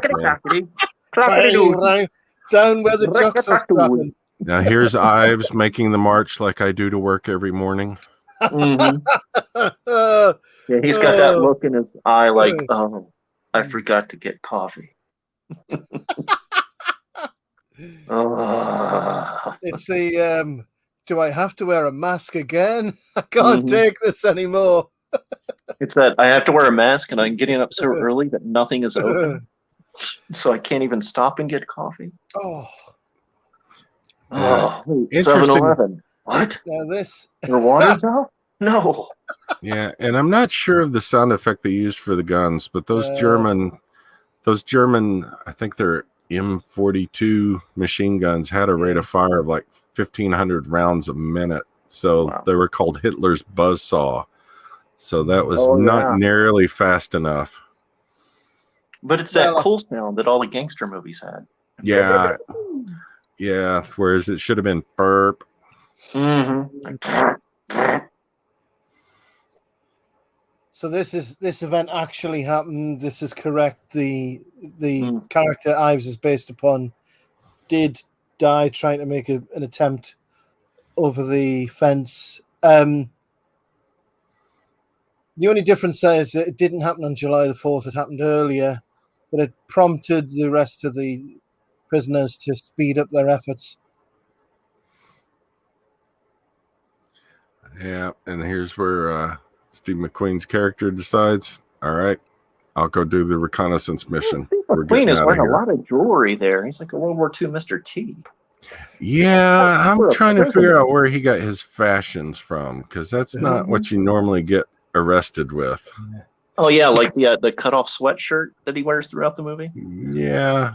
You know, and now he's got sort of a cut-off union suit kind of thing. Yeah. And a vest. You can see how the direction and the shots influenced things like Mission Impossible. Oh, yeah. Here's Bronson again, getting trapped. No wonder he's claustrophobia. Can you imagine, though? I mean, but the truth is, the set that we're seeing was open on one side. Sorry, folks, but it's a set. So they built the entire set. It's great. This is one of the most enjoyable things in the movie is this track along the tunnel and all of the work together to shift the dirt and how clever the track was actually. Was it actually longer than the real tunnel, right? Because it ran the length of a warehouse where they were making as a studio. Right. Interesting. Yeah. See, I wasn't able to find much about it because every time I did a search, for some reason, it all came back to motorcycle. Because Steve McQueen in the jump, yeah. It's actually a Honda 350 XL from 1961. You can see George Gordon Jackson's uniform there. McDonald is like a khaki uniform, and that's the same one that John Layton wears because the characters they're based on is servicemen who were caught in North Africa. So so that's why they're wearing desert camo. That's where the writer was caught too, right? Yes, that's right. Yeah, he was flying Spitfires in North Africa, and then shipped off to Italy, and from Italy trained to Germany. And from Germany on to wherever the camp was on the border of Germany. I think exactly. And that's why they were always being moved around, because they knew the longer a prisoner stays, the more likely they are to devise plans. Yep. The guy on the left there is obviously not German. Random people. Have you noticed how tall one of the Germans is and the other one's really short? Oh, yeah. Well, it's smart because Steve McQueen's like 5'8", so it's like it makes the guards look twice as scary. Well, I'm surprised we beat the Germans because they're massive people. Yeah, no kidding, man. That 12-year-old's like 45 feet tall. So this is where Bronson gets caught in another cave-in. And like Flash was saying, this is terrifying. But when you think the actor actually had claustrophobia. Yeah. Like, goodness I think it was me. more than claustrophobia. It was more like PTSD from being an 8-year-old working in coal mines. Yeah. Yeah. I That want is, to get out of the mine. I'm going to learn acting so I can get out of the mine. And now I'm acting in a mine. Well, he said in an interview he would have done anything to get out of that town, including murder. Ooh. no, It was normal that people would like, I'm going to rob something or I'm going to steal things, anything where I can get a bus ticket out. exactly. Yeah, when prison is more agreeable than hanging out in town and working. At least prison, when I get out in 2 years, it'll have me in a town that has things in it other than coal mine death. Black lung. Yeah. But Dad, I think I'm getting our lung. Oh, dude, yeah. Black lung, Pop. I mean, that's the thing when you're down there a day, boy. This is the real character that Donald Pleasence's character was based on did not have any problem seeing at all. But and there was more than one, right? Yeah, there were a group of several forgers. But again, it's an amalgam. That's the writer of the book, that's what he did after he tunneled. He guarded the forgers. And then he was shipped out. Yeah, and they shipped him out because they knew how good he was at and well, it's not only that, it was just you kept the prisoners in rotation so they couldn't, because the longer they're there, the more they're going to form friendships and bonds and plans. This is it. So you saw his eyesight failing there because of something myopia, degrading myopia. Yeah, degeneration. But the film makes you think that that's from eye strain. It's not. It's just a medical condition. Well, it just happens to be a coincidence. It happened after the 4th of July. I was about to bring that up. Yeah. Potato swill. That'll do it. Steve McQueen blinded their way out. So this is where Donald Pleasence's character has to pretend that he still can see. And this is obviously the pathos moment because the character he plays is there by mistake. Yeah. So this was written into the movie. It wasn't part of the original book.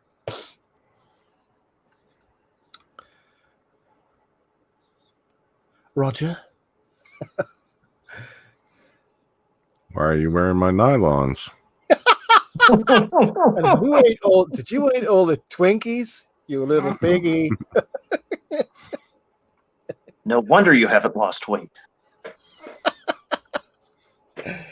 You're never going to be a pretty girl like that. And speaking of pretty girl, the studio in one of their harebrained moments decided that they wanted to include some ladies in the movie, and they wanted to have a Miss Prison Camp pageant, which was thankfully shot down. Oh, in other words, there was a producer who had a girlfriend who was a model, you're saying? Yes, exactly. Or he wanted to get a girlfriend who was a model. Mm-hmm. Yeah. So here's an instance of somebody getting prison crazy, wants to make a break for it, not thinking it through, and John Layton's got to stop him from going. And this emphasizes the strong bond between these people.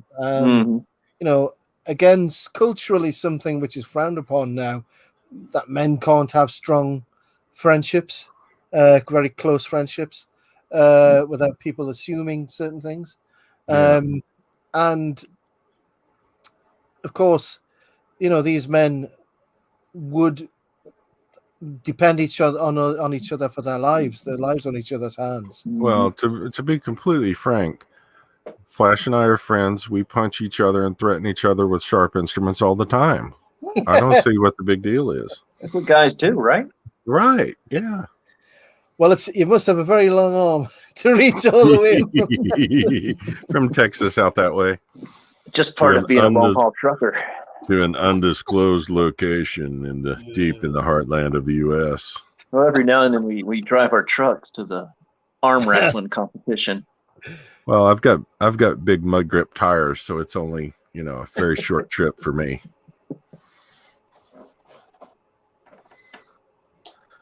Yeah, that's right. You were talking about the fourth tunnel, weren't you, George? Mm-hmm. That was actually kept a secret until years later as well, because of its usefulness in tunnel warfare, I suppose. Well, they gotta. I'll give it. It was smart. They developed a lot of things, and they figured that they could be used in future wars. So they wanted to be sure and keep them locked away. The Vietnamese soldiers used them very well in future wars. Yeah. There you go. Paul Brickhill, the man who wrote the book. Spitfire pilot shot down over Tunisia, March 1943, taken to Stalag Luft III, where he assisted in the escape preparations. There was actually going back to the bikes. There was McQueen encouraged everybody else to ride the bikes, and they had competitions to see who could go the fastest. And there was a speed trap set up on the road by the local German police officers, and they caught McQueen and said, "Hey, McQueen, we have caught several of your comrades today, but you have won the prize for the highest speeding." And he was actually put in prison. He was briefly jailed. So they got him out because they needed to finish the movie, didn't they? Well, yeah, kind of important. Donald Pleasence just fallen over there. So I'm sorry, we can't take you. And this is where James Garner says, "Hey, look, he's my bitch. I've given him that many nylons. If I say it's going, he's going." That's right. I'm going to make Donnie work for those silk stockings. Yeah. Otherwise, it's all wasted. He's getting out. He owes me $20. Exactly. I don't want no stupid German marks. Yeah, he ate all my goddamn coffee. He ate all the Twinkies. He owes me a box of ho-hos. I want me some moon pie and RC cola, and he's going to deliver.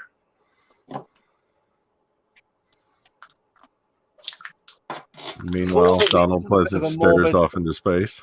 A bit of morbid fact about the movie. 4 of the actors in this movie, Richard Attenborough, Tom Adams, Angus Lenny, and James Garner, all died in 2014. Oh, really? I wasn't going to say it. Shall I say it? Maybe it was the hooch again. That would be what, 61 years later. Delayed effect. Yes. It was the hooch. Wow. Okay. We're cracking a lot of jokes about the potatoes and the hooch, but I know people that have busted people in county jail making hooch out of fruit and stuff they've gathered from the breakfast that they throw in like plastic tubs and plastic bags and let it ferment. It's like, oh man, guys will do anything for booze. Yep.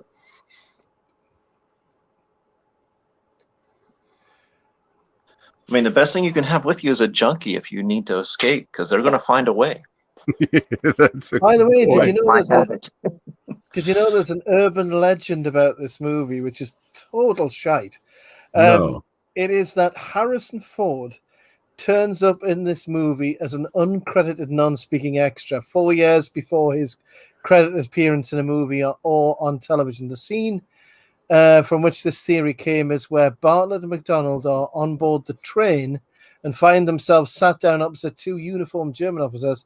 They asked for their travel passes by an undercover Gestapo man.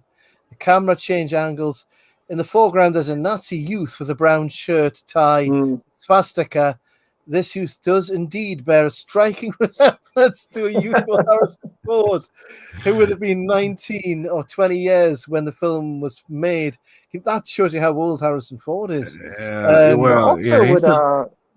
Being James Garner is in this, would this be in the Maverick cinematic universe? Oh, that's could a good be. point. Is he one of the Maverick cousins? That's a good point. But I mean, this is, well, yeah, there's so many different. He has the same personality. He's like a con man. Yeah. So it runs in the family. He could Harrison be. Ford is 237 years old officially. I don't think I'm ever going to get over this middle school German soldier. Well, he reminds me of Trump's son. I mean, he's clearly not human. I mean, to be that tall at that age. I mean, hello, the Nephilim DNA. Yeah. Okay. All right. Yeah. Let's cutting away from the movie to sidetrack here for a minute. I remember during the inauguration, seeing him there. He's a little kid. He's kind of watching everything going on. You can tell he's completely overwhelmed. Doesn't know what in the world's going on. Next thing I know, I see a picture of him 5 years later. The dude's 6'8". Yeah, something weird going on there. Towering over his dad, who's I think Trump is 6'4". It's either they're like walking to the helicopter, and it's like, good Lord. Yeah, kids towering over him, and Mrs. Ralph said, "Yeah, I understand he's pretty good at basketball." And I said, "Thank God." I hope so. And thank God he's rich, so he can afford the tailored clothing. Yeah, he won't be able to do anything else in life but play basketball and wear sweatpants, because that's all he'll ever be able to wear. It's like gym clothing. He'll be responsible for jorts coming back in because he'll just be wearing regular pants, but they'll look like jorts. Oh, I knew a guy who was like 6'11", almost 7 foot, and he played basketball in Europe, and that's why he did it, so he could afford to buy clothing. Because otherwise he would be like, forced to a life of triple XL t-shirts and giant shorts. Oh yeah, there's nothing worse than being tall and having to buy. And tall does not mean tall; it just means big. So the shots are a lie. Yeah. So exactly. It means big and wide. It doesn't mean big and tall. That's right. You buy those shirts, you look like a flying squirrel every time you put your arms out. Right. You could just spread your arms and fly from rooftop to rooftop. You notice that's how Walmart shirts are tailored as well? I don't shop at Walmart. I only shop at the finer locations. I bought at Walmart, and it is wider than it is long. So when I put it on, I look like I'm like 300 pounds. It's like made for Texans around my area. Meanwhile, back at the movie. Yeah. Sorry, back to the movie. Secret Squirrel enters movie now. All right, Jim, your number is 69. Don, your number is 68 because you owe Jim one. Yes. Sorry. 1043. So Hilt told McDonald the information they needed. His job was to go out and get caught deliberately so he could give them information on what was out there, which he did. All the costumes have been made, all the papers have been made, and they're ready to go. So we're 2/3 of the way through the movie, and they're now going to make the escape on the night which is the darkest, because it's a new moon. Yeah. Now the another unforeseen kink in the plan was the night before or the night of the escape. It was in March, I believe, March 4th, I think. Yeah.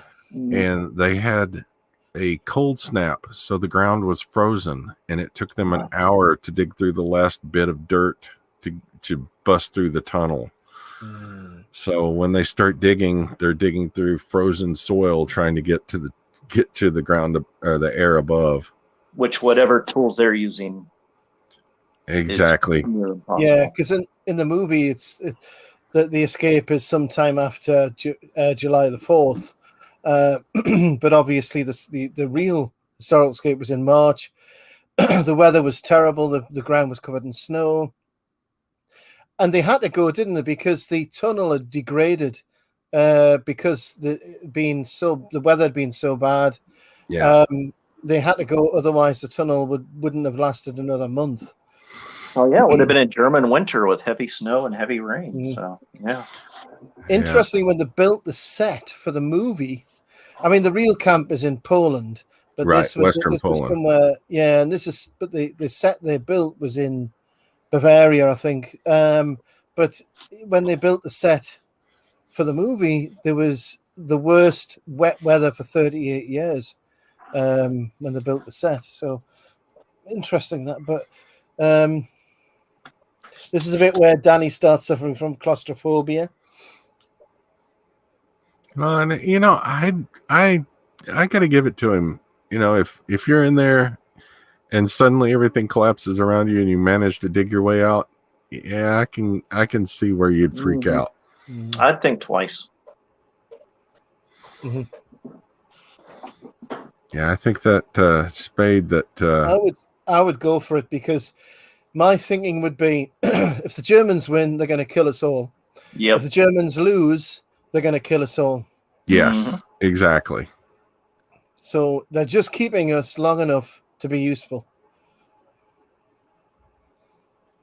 And it's an interesting point because, I won't say too much, but it's not exactly a fantastic ending, ladies and gentlemen. Danny, tell me, Danny. Oh, Danny boy. I go when I want.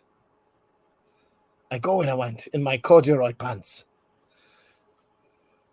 Take him out. That doesn't mean kill him, by the way. Yeah. James Coburn's Australian accent was non-existent, by the way, gentlemen. The movie used other devices to emphasize his nationality. You're going to hear one in a minute where one of the other crew cast members says, "Oh, he's probably gone with these kangaroos or something."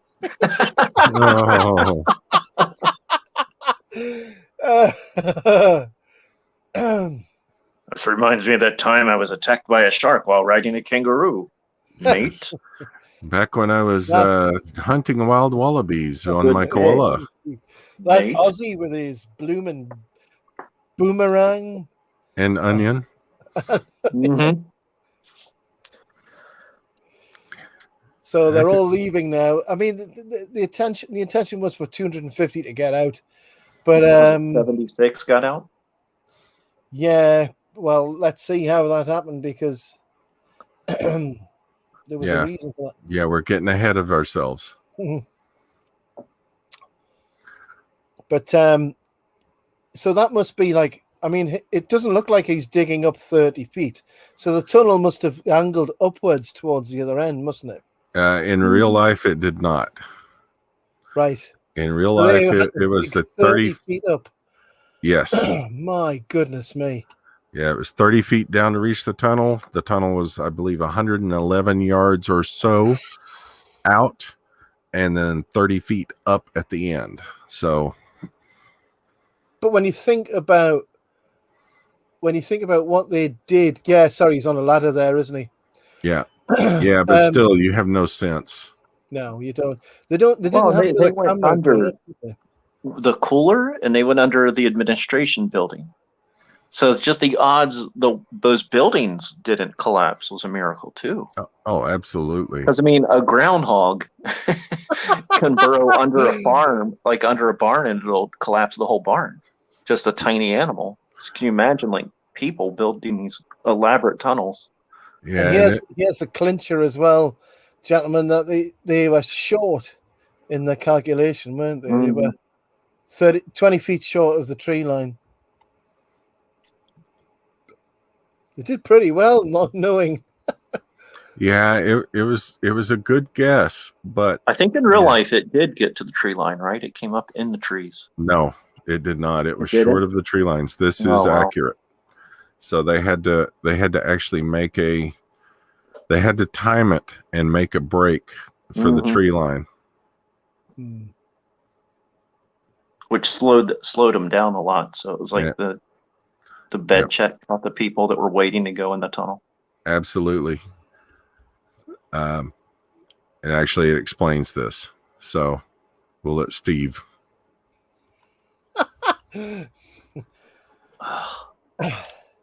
Yeah, this is the alternative plan, isn't it? Where they have the rope. Yeah, exactly. You have the rope. You have a rope, but watch out when it's clear. They signal back.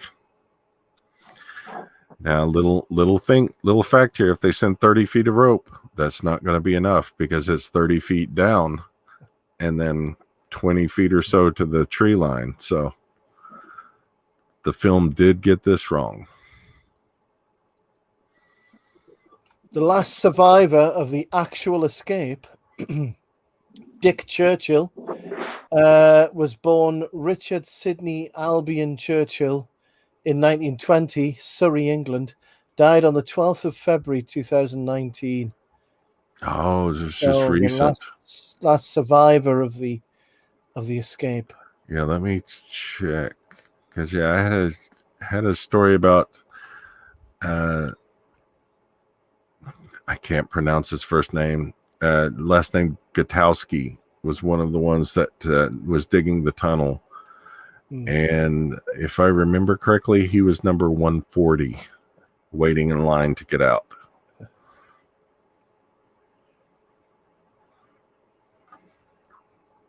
Right. Yeah, because a lot of them are composite characters, aren't they? The people you see on the screen. Because it's a common thing to cut people down into one character to save time. See you in Piccadilly. You want any more? No. Avoid that area. No.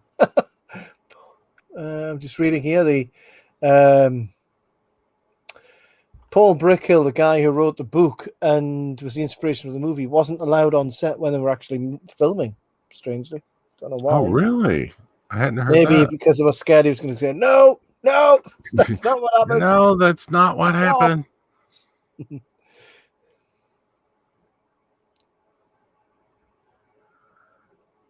Meanwhile, down below, they keep rolling them on through. Yep.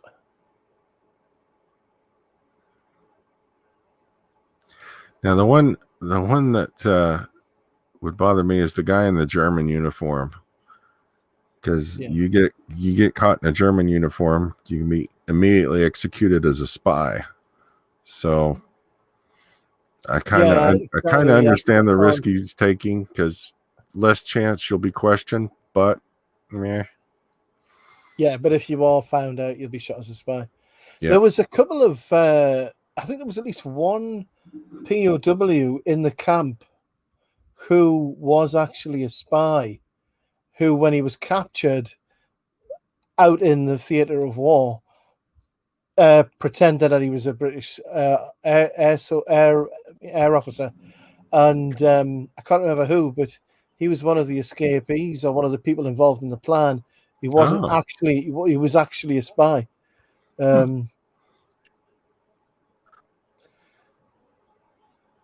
So yeah, it was March 1944. The real attempt. I think the film portrays it as sometime in July 43. But I mean, by March 44, the Germans were losing the war, and they were probably all too keen to try and make friends. That's very funny, mate. Listen to this. I'll cope.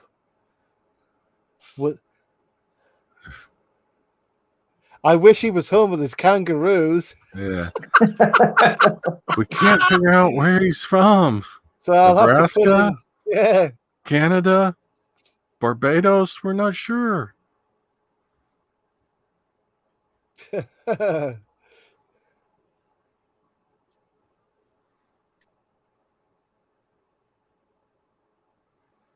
Oh, the real background of how Charles Bronson moved in on McCallum's wife was the two of them, Bronson and McCallum, are very close. But McCallum's wife was pregnant and she actually had a miscarriage. And Bronson kept an eye on her, made sure she's all right.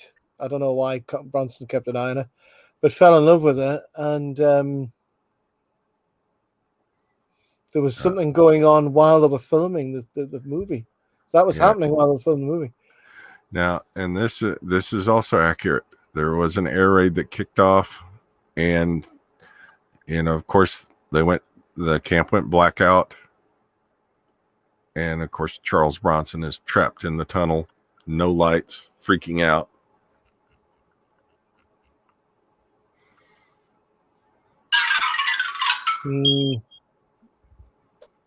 What was that? That sounded like the intro for a cartoon or something. Was that a movie or was that? I think that was Flash playing something there. That was my phone went off in the background.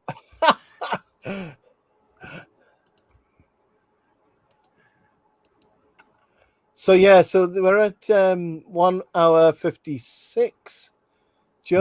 And Danny's just overcome his claustrophobia. Yeah, it's like get out, because he's stuck in the tunnel. He's going to block for everybody else. Yeah, because while the air raid's going on, they can use the cover of the air raid to get as many people out as possible while that's going on. And Danny is finally out of the tunnel. The real-life preparations were over 600 men working for over a year. Yeah. And it did have the desired effect of diverting German resources because they had to double the number of guards after the Gestapo took over the camp from the Luftwaffe. So they did achieve something. The Germans had to double their manpower on this camp after this attempt was made. So it did achieve that. We'll come back to that later in the movie. So everything's going swimmingly at this point, gentlemen, but something's about to happen. Yeah, we're just waiting for something to go wrong. And there is the German soldier enjoying a cigarette in the evening. What is that in the grass? I can hear a something. giant gopher. It's a giant kangaroo in a steam trunk. Yes.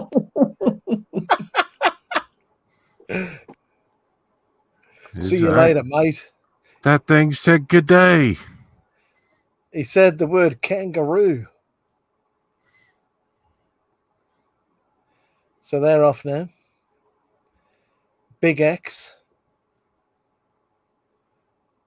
And double X. And triple X. 4X is stuck in the hole. Crap. Donald Pleasence was actually tortured as well by the Germans. Oh, there we go. So this is the thing that buggers everything up. Yep. This is... which character is this? I think this is Cavendish. Might be. He's just fallen over his Amazon parcel or his eBay. he's gonna post that up to eBay. Damn! I knew I shouldn't have sold this on eBay. And that's the kind of music you want when the Germans are looking for you with a flashlight. Do, do, do, do, do, do. Schnitzengruben. Yeah, I would prefer a polka. That's the Oompa Loompa phone. Exactly, a happy little polka march. Snitchengruben. And here's the big screw up. Yep. And this is why only 76 got away instead of the 250. So only one third of the ones that wanted to get out got out. Einschleikengruben, Flugen, Sneegen, Bleigen.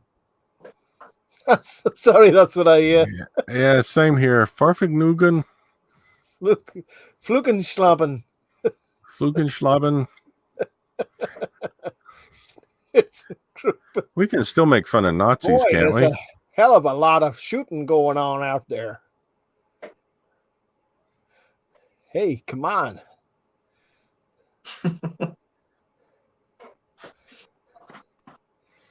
Uh-oh, you Schnellen. boys are in trouble. House.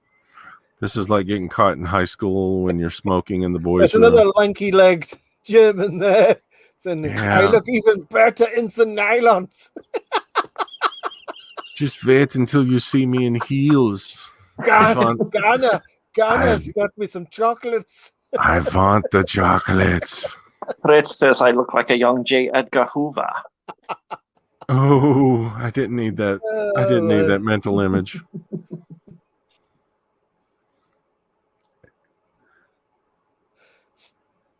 Yeah, so this is the morning after, the night before. Head count. 76. 76. 76.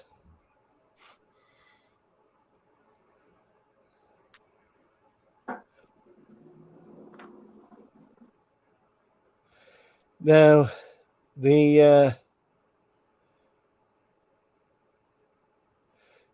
this is one of the few parts of the movie where there's quite a long pause before there's any dialogue between the two senior officers. I can't imagine the guards and commanders in this post would have had too fair of a time in the service after this.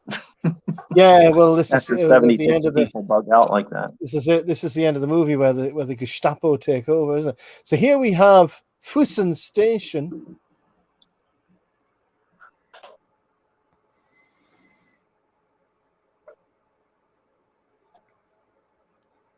Yeah, and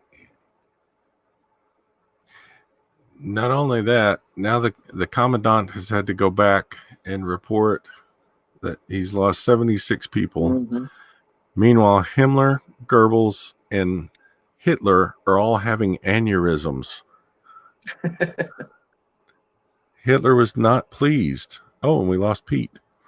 Hitler was not pleased that 76 prisoners escaped and immediately demanded that they be captured and shot. Yep.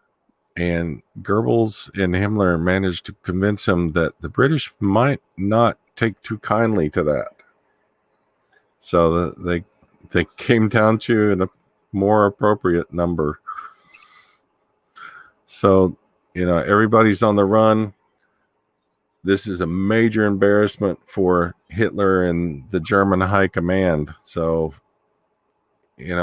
like what we were talking about diverting resources. Yeah. With Hitler being, let's say, a tad overreaction or overreactive about things. You think? Yeah. Finds them all, kills them all, send everybody from every front. I mean, this is near the end where their resources have already been stretched thin. Oh, yeah, exactly. Yeah, 44. This is the point where the soldiers are old men and little boys. Like whoever can put on a uniform and carry a gun. Yeah, exactly. When you get to the point where Berlin is falling and they've got... Can you hear me all right? There you are. Yeah, I need a new mic. Just totally screwed up on us. No, we just gave away the ending for everybody, so we can just stop it now. What are we up to now? Because my movie stopped as well. I think I had a USB issue with my mic, but we are at 2 minutes and 4 seconds now. We're at the point where such and such and such and such are sitting across from the two. There's Harrison Ford. Have we missed Harrison Ford? There he is right now. The back of the head of the child? Yeah, now it's the front of the face of the child. 2 minutes, yeah, 2 hours, 4 minutes, and 25 seconds coming. Okay. Mark. I know it's not Harrison Ford because he's not grumbly enough. Yeah, exactly. You should have turned around and said, "Hey, Fritz, you got a paper?" Oh no! Don't. Diary. Foiled by a bike lock. Only an Aussie would be foiled by a bike lock.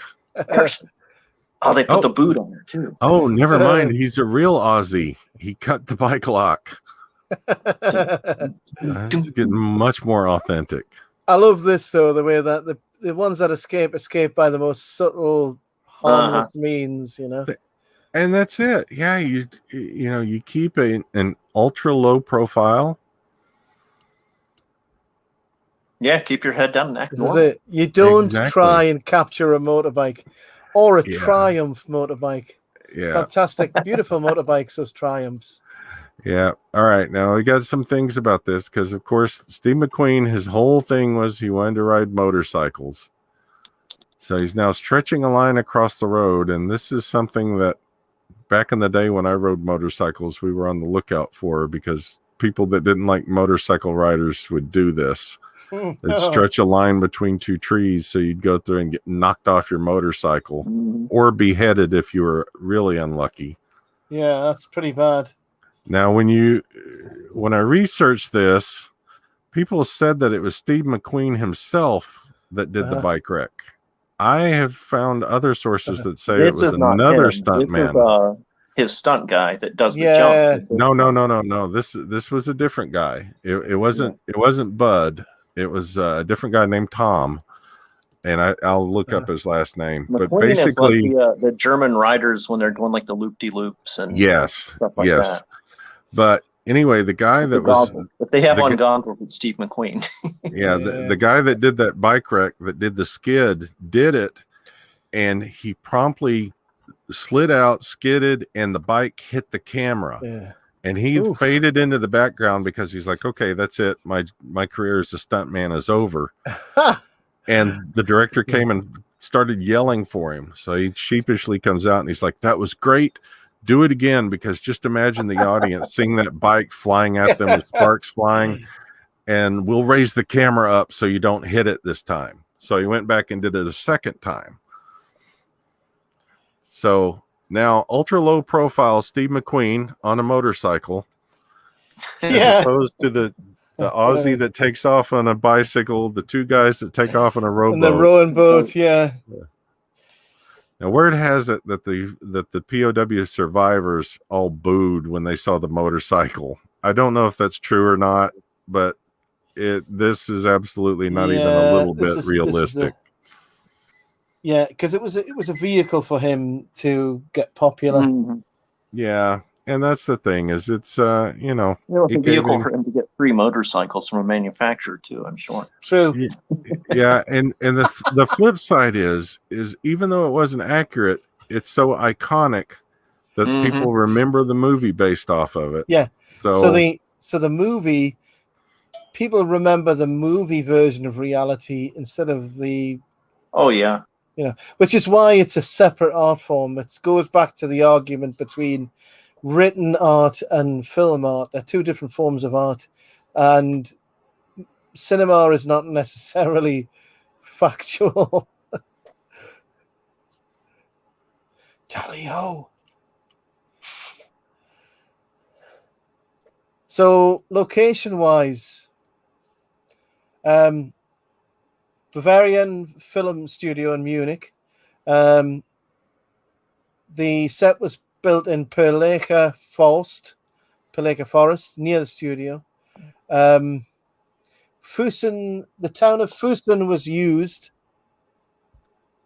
So they're on the train now, but they were at Fussen station earlier. They're going to be, there's Harrison Ford. You guys got any cigarettes? But it's not Harrison Ford. It's actually what's his name from the new Star Wars movies? What's he called? Adam Driver. It's his grandfather, Driver. It's Harrison Grandpa Ford. Driver. But yeah, they're going on the train, and some of them get off at the next station, which is again Fussen. They can't seem to get away from Fussen. They got on at Fussen, they get off at Fussen. It's like the German subway above ground. This is where those two jump, which is Garner and Pleasence, jumping from the train because they commandeer a trainer plane.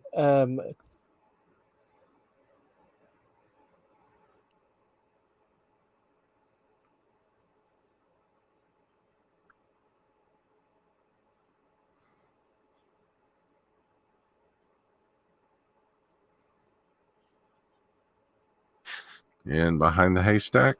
The perfectly shaped haystack.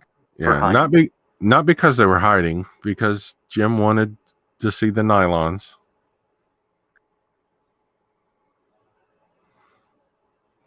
I think I'm going to have to get a new microphone, gentlemen. It's went out again. Oh, you're back now. I am honestly have to get a new one. This is terrible. But yeah, these buildings are, some of them are like post-war, but you just got to ignore that. Now this is, and the most amazing thing is that Coburn's character cycles all the way to the train, gets the train all the way to France. And if you look at the scene here and look at the buildings behind over the bridge, you're going to see those buildings again, because when Coburn is in France, he's back at Fussen again.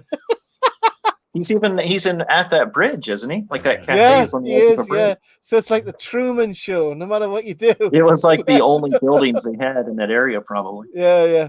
So it doubles as loads of different locations. It's like, Steve, that big bright ball in the sky, follow it. That's the way to Switzerland. Yeah, I feel like if he wasn't so manic on the motorcycle, he would do much better. Yeah.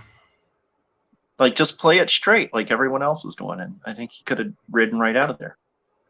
Oh, there we go. Got a train. Yeah. Why ride the bicycle? I can take the train.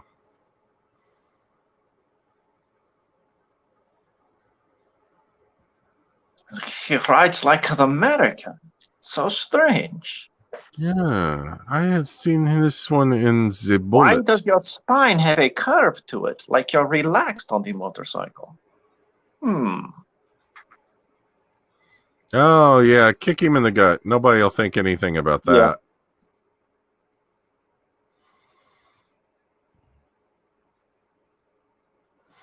Yeah. All right, and now we take off the sidecar. I think he would have blended better, too. Yeah, I'd much rather not have the sidecar, though. Back again. There you go. Ooh, that's why I wouldn't want the sidecar. This is the point where you just need to keep stealing different vehicles just to keep incognito. Yeah. So what are we up to now for timestamp then? Now we are at 2 hours, 12 minutes and 40 seconds mark. And this whole scene is because McQueen's character never bothered to learn German. And the only thing the other guy says to him is, where are you going, buddy? That's all he has to say is like, oh, I'm just going to have a shit or something. But he just, never bothers to learn Schnitzengruben, baby. I don't know. Schnitzengruben, Außenfluben. Sie Hasselhoff. Yeah, exactly. Schwarzenegger. That's a thing. If he'd started singing a David Hasselhoff song, you probably would have made it. This man is an angel. Let him through. No, exactly. Yeah. This section here where he waits at the hut. By the way, that hut still exists, just to let you know. Oh, really? Yeah, a lot of these places still exist. These are the fields above the town of Fussen. So this is the town of Fussen where they left. And wow, we're back in Fussen again. Imagine that. Oh, yeah, you can see the buildings in the distance, huh? Yeah. Yeah. So there's the Gestapo officer with his full-length leather coat. Schnitzengruben, Schnitzengruben. Schnitzengruben. So here he is aiming the gun at himself on the motorcycle. Well, And McCallum sets up a distraction here deliberately to stop. Oh, you've got to accept the latest propaganda, by the way. If you don't, then you get arrested by the SJW police. Oh, yes, absolutely. You must accept the propaganda of the institutionalized white supremacies. So here's McCallum, who's already acting suspicious. So that looks like the guy from Man's from U.N.C.L.E. I want to get his autograph on my papers. Oh, there's Harrison Ford's brother, George. Yeah. I'm sorry, Henry. Mr. Ford, welcome.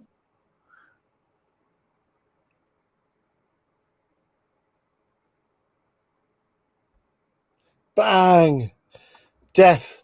By the way, Flash, you might be interested that John Layton, who plays Willie the Tunneler, was actually a popular UK pop singer at the time. Really? Yeah, in the early 60s, and he recorded the title song with lyrics. Ooh. So the two men who still survive were both popular pop stars. Yeah. Hmm. So there you go. So it's interesting that because McCallum had a couple music records as well. Yeah, McCallum dies here, but he's still alive. I like this bit in a way because it's a bit of karma because it's his bloody fault that they got caught. This is where I think Cavendish, is it? I'm not sure. He got a lift and it was his lift just brought him back there. Oh yeah. Oof. Where we're going, Cavendish. Did you not storm the Capitol Hill on the 6th of January? I must point out that your bag is made of crocodile skin. Why is that? Did they not attempt to steal the lectern? If you take selfie, that is federal offense. Yes. So this is where the Gestapo and SS have decided that they're going to classify them as spies. They've had enough. They want to make an example out of them, actually. And if it's interesting at all, this is real trivia. You won't know this at all. But Nigel Stock, who plays Cavendish, did the voice for Action Man, the Action Man figure, which had the voice.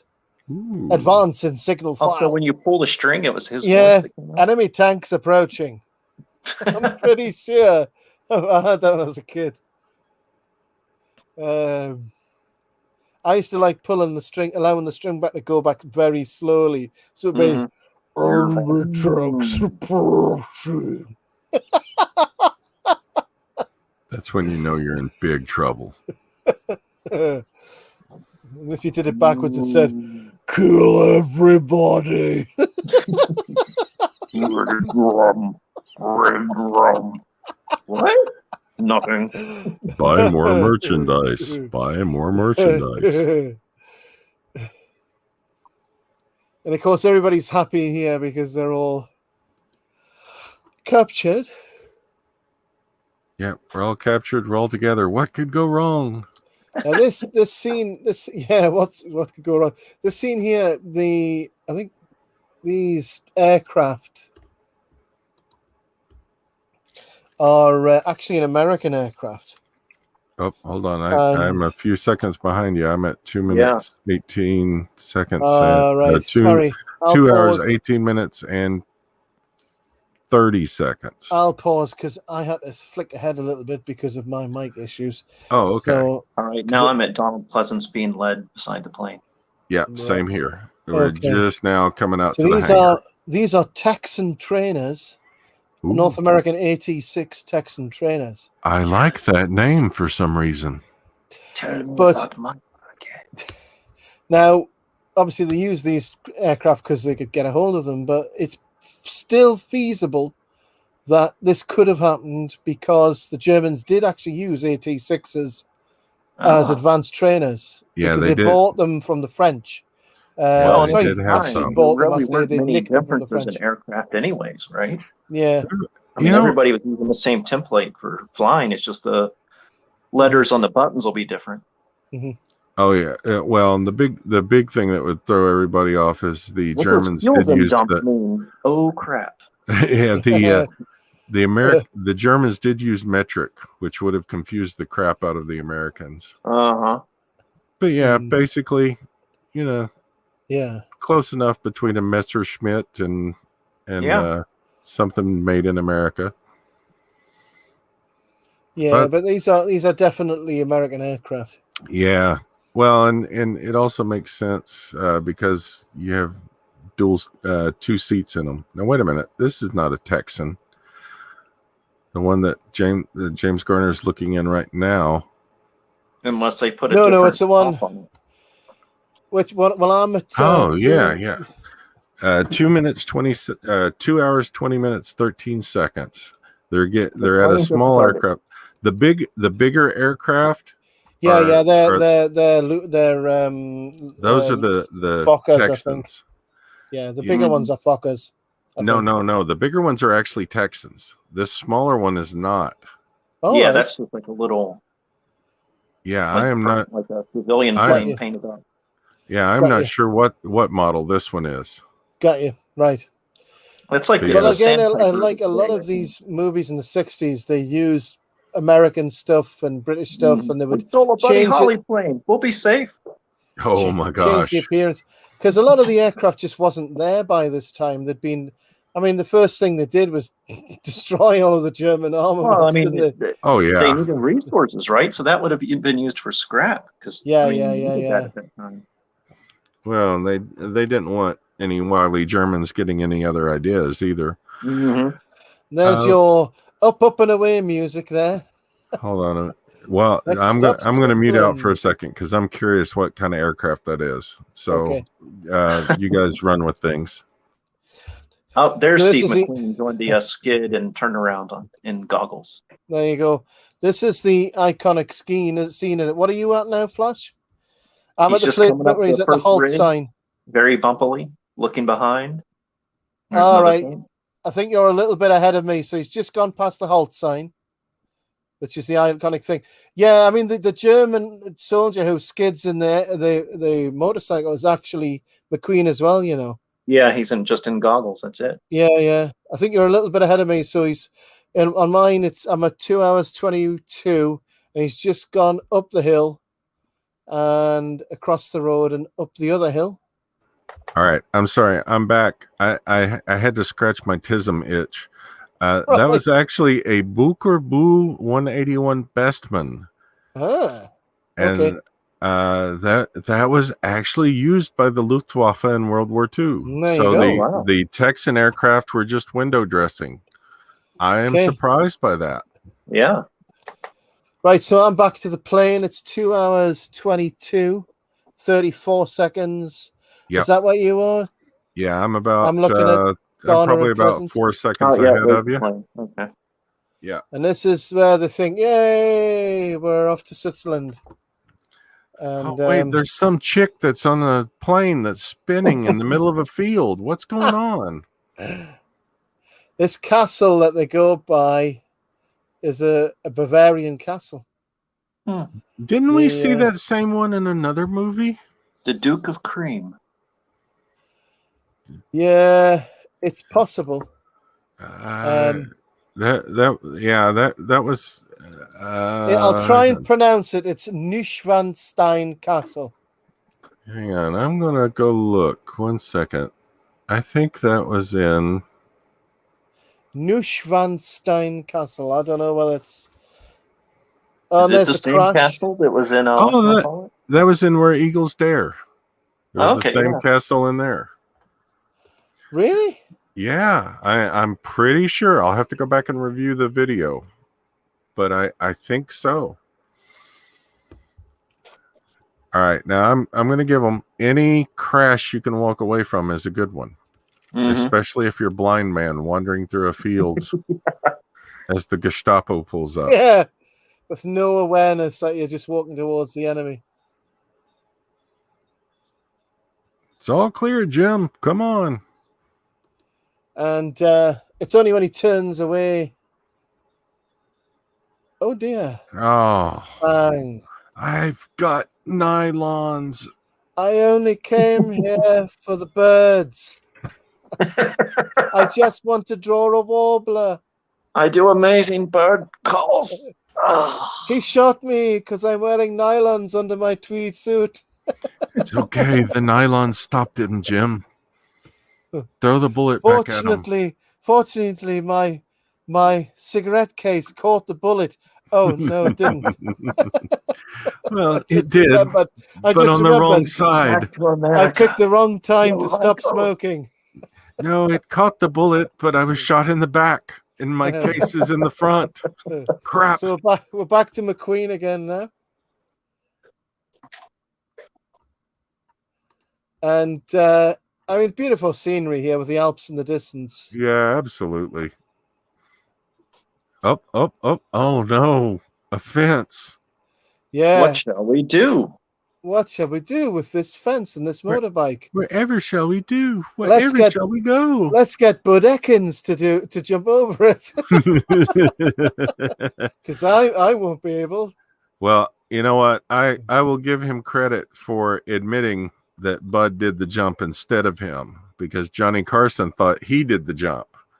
Yeah. And when he was interviewed on the Tonight Show, he said, "No, that wasn't me. That was Bud." So. Yeah. Oh, I mean, insurance. He wouldn't be allowed to do that stunt. Period. No, that was it. That's why he could do it. There's a stunt. Yep. And you know, we kind of kicked around the motorcycle. Some people gripe because they're not using BMWs. That is actually a Triumph motorcycle. It is. It was made to look like a German motorcycle. Fantastic machine. Oh, and he's caught in all of the rubber wires. Rubber wires. Someone Thank cut me out goodness with it's the rubber not cutting wires. his skin. It's amazing what you can get away with between reality and film, though. Mm-hmm. Well, it just shows that, you know, that it's. But the it's barbed the wire is convincing because his clothes are clearly caught on it.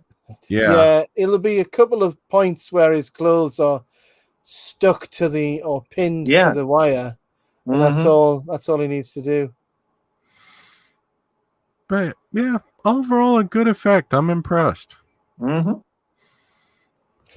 So, I mean, all my life, I just figured they dulled it down or something. Like, yeah. You know. So here we are in France. It's not the town of Fussen again. Are you sure? I'm pretty sure that big building behind him is not the biggest building in Fussen. Yeah, but that cafe clearly says Suzette, which sounds very French to me. It does, and this is not Fussen. This is France. It looks very French to me. I mean, look at that waiter. He clearly is snobby and rude. And that's not the same bridge where they rode under earlier. I kept expecting the waiter to come up and say, "Good day, what you mates want?" I mean, look, you know. Nah, definitely France. It's definitely France. Mm-hmm. Oh. He said we. This is a funny bit where he says to him, there's a phone call for him, and he says, "Pour moi?" You three men ordered pizza? Pizza resistance!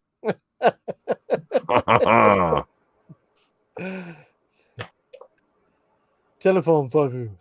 Pour moi? Over here, please, hurry up. Telephone. Live chat. Hello? Hello? This would be the moment where you're like, oh crap, I've been caught. Oh, yeah. And you can tell they're French because one of them's got a huge mustache and a beret. Oh, okay, yeah. And he said, Monsieur.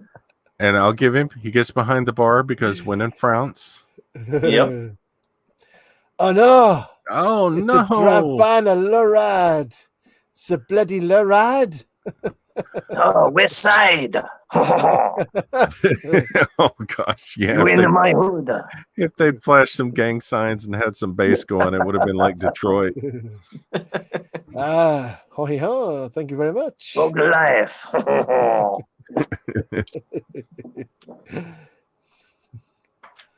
I'm Australian, but you wouldn't tell from my accent. I blend in with everybody, mate. Practically invisible. Flash said earlier, didn't he? The scene James Garner befriends the German soldier was later in Hogan's Heroes. Sergeant Andrew Carter speaks with a guard about a supposed pet mouse. Yeah, here we go with Richard Attenborough and Gordon Jackson trying to get a bus. Richard Attenborough, whose character is known to all of the Gestapo, and this is the bit where, remember, Gordon Jackson said, "Don't speak English, don't fall for that." Oh, we're French.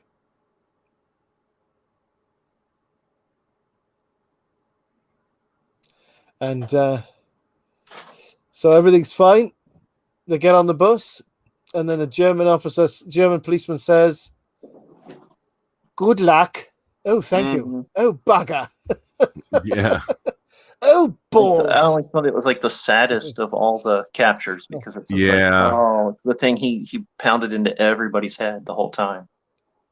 Yeah, and it's based on the real story of there was two escapees, and one of them he wasn't even being asked anything in English, but he just replied with English and said yes. Mm-hmm. And it was I can't remember who it was, but it was based on a real story.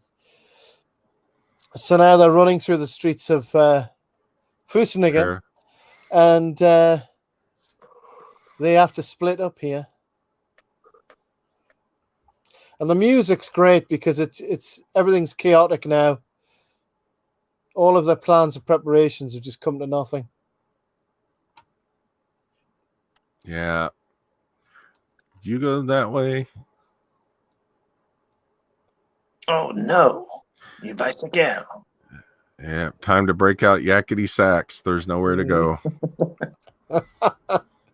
They've stolen a bicycle.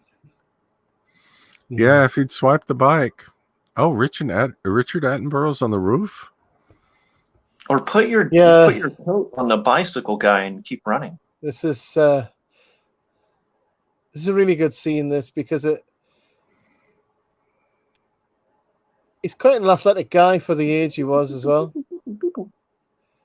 This as well, he gets out of this so well as well. When the Germans corner him. Mm-hmm.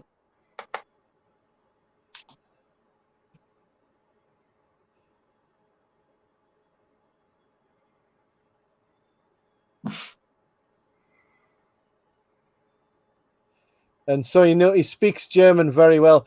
And by the way, we're about to see an actor who we will recognize from another war heist or war adventure movie that was to be made a few years later. You're about to see him. Harrison Ford. And he's like the he's the archetypal like German soldier. Oh, You'll recognize him straight away. Right away. Yeah. He's so scary. So scary. He's really only 5'1". Yep. And he is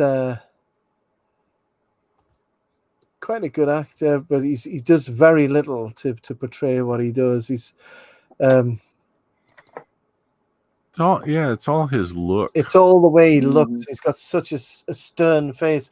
Carl Otto Alberti is his name. And he was in a lot of war movies. He wasn't just in The Great Escape and Kelly's Heroes. He was also in The Battle of the Bulge. Oh, there you go. So he was the go-to scary-looking German officer.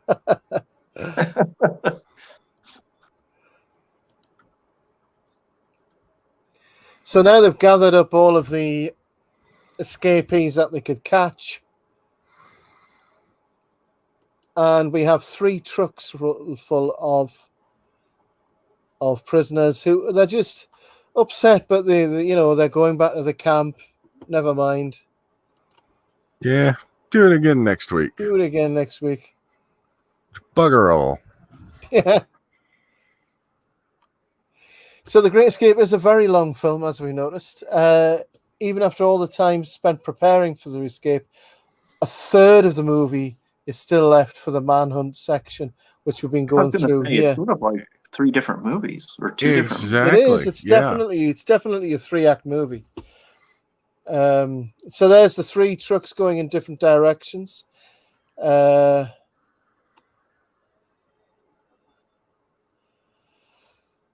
this is where they're led into a field. Oh, wait a minute. This reminds me of Old Yeller. Hold on a minute. Something's wrong here, boys. Yeah, so we are just stopping. It's a long trip. You can get out of the lorry and stretch your legs. Was ist los? If you has to go, go now. It will take hours. Again. Also did not happen in the outlaw Joseph Wales. Yeah. Yeah, guys. We like realized those vending machines there on the left. We realized you were able to get away, on foot within an hour, but it's going to take, days to get back to camp. And even now the music is like hopeful and, hey, everything we did, it kept me alive. I've had a great time. I've never been happier. Like there's no way they don't. And then all of a sudden, click, click. Englanders. You never learn, you silly Englanders. And so this is the massacre of the 50. And this is why the film was done. It was why the book was written. It was why the film was made. So this is the massacre of the 50 soldiers, which was done by the SS and the Gestapo, but obviously it was... it came down from it top. came down from top down. Yeah.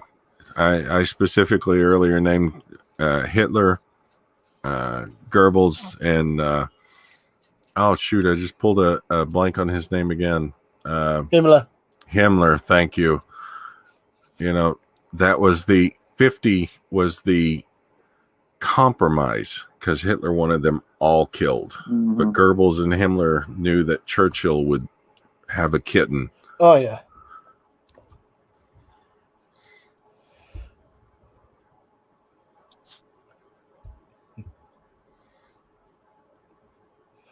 And this is obviously the camp commandant is like not even going to explain the fact that it was obviously murder.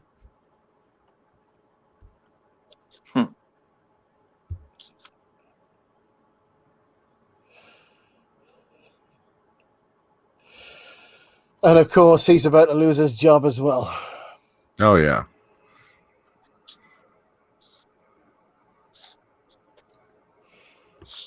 There's no mention actually in the movie about Dennis Cavendish spoiling the escape, which they did. Cavendish's inaccurate surveys placed the exit hole 20 feet short of the woods. So not only did in the movie Cavendish falls over and alerts the Germans, but he also got the surveys wrong, and Griffith's mumbling impatience tipped off the escape to the guards as well. So here we see the two, which is Bronson and we're seeing Bronson and John Layton escape, which in reality, ladies and gentlemen, these were two Danish soldiers, and Coburn plays an Australian, but in reality that was a Dutchman. So the three people who escaped out of the whole attempt, so three, they get away on a Swedish merchant ship, and here we see Coburn's character being led from the French to the Spanish.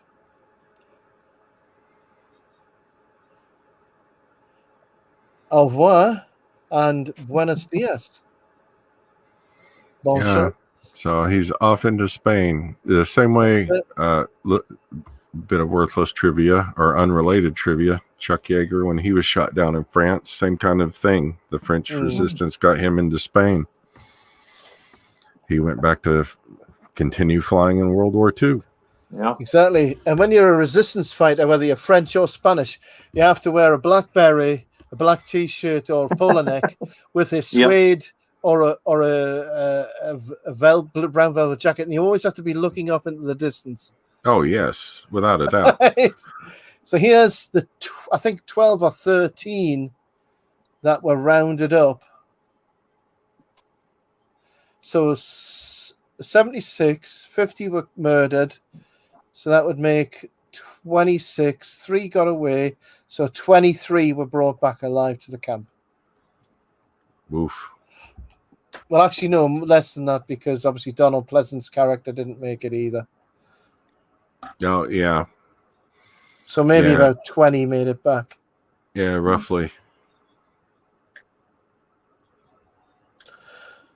And this is where Garner asks him, was it worth it?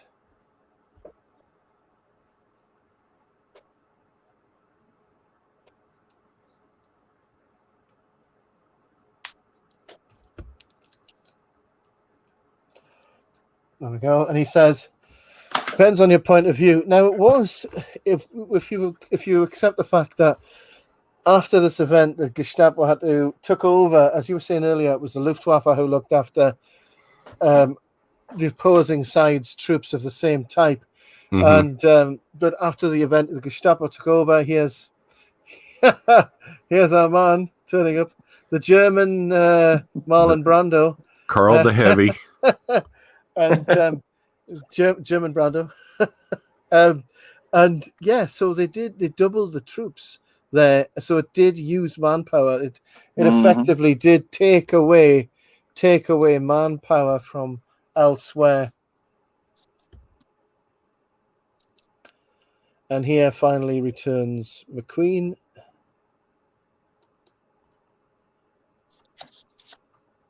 Is not to be saluted. Is not in command.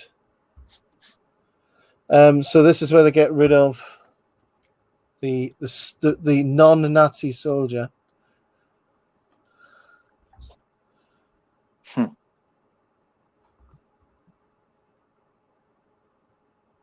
Yeah, and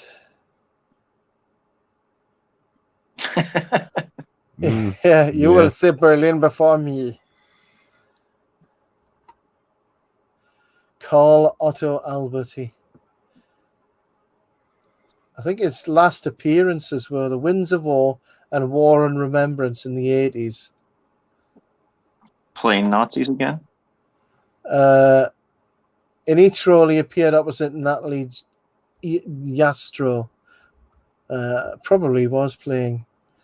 He appeared with Jane Seymour in the 1988 movie. So McQueen's being led away here, back to Zakula. So again, there's a little bit of symmetry, where just like near the start of the movie, he goes back to the cooler. Somebody's going to throw him his baseball mitt and baseball. And hey,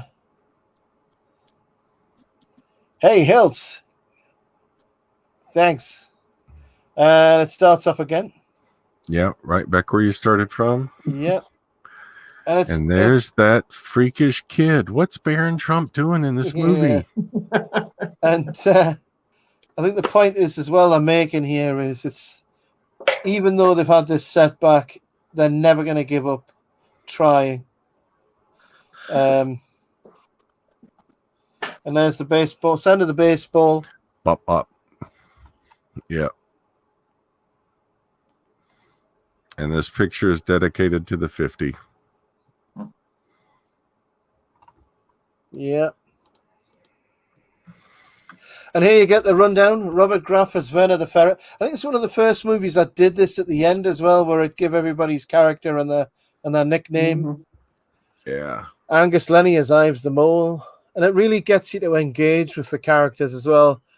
John Layton, Willie Tunnel King, who's still alive. Gordon Jackson, McDonald Intelligence. He was in a TV series called CI5. David McCallum, Ashley Pitt Dispersal, still alive. Hans Messimer, von Lugetzer Commandant. James Coburn, Sedgwick. As the accent. As the non-Australian. Don Pleasance as Blythe the Forger.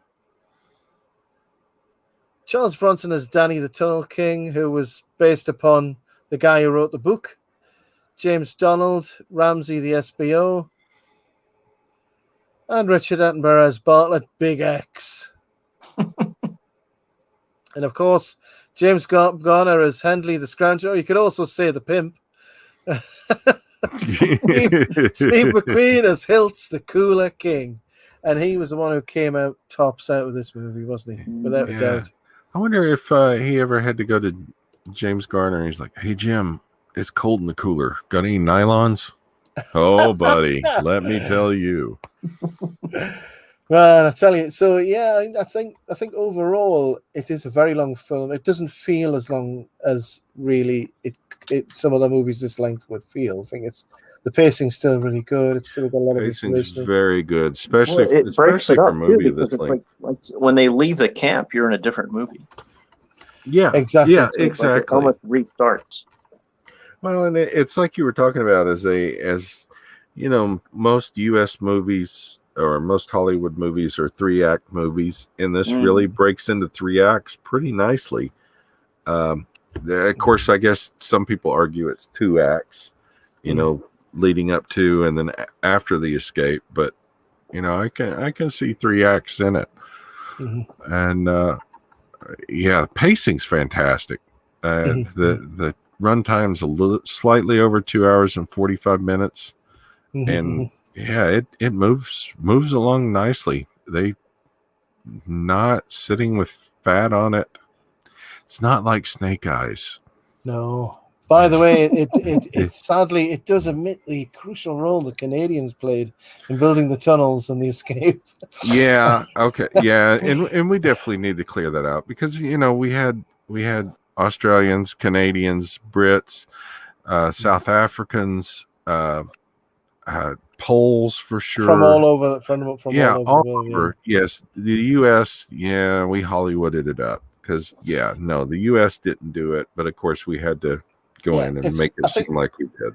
I think the overall opinion is it's one of the best movies ever made, but it's an imperfect movie because it's based largely on reality, but it's obviously fantasy to appeal to the American audience. Yeah. But the fact is, it is still, and something the veterans agreed with was, it is still a lasting tribute to the 50 men who were murdered.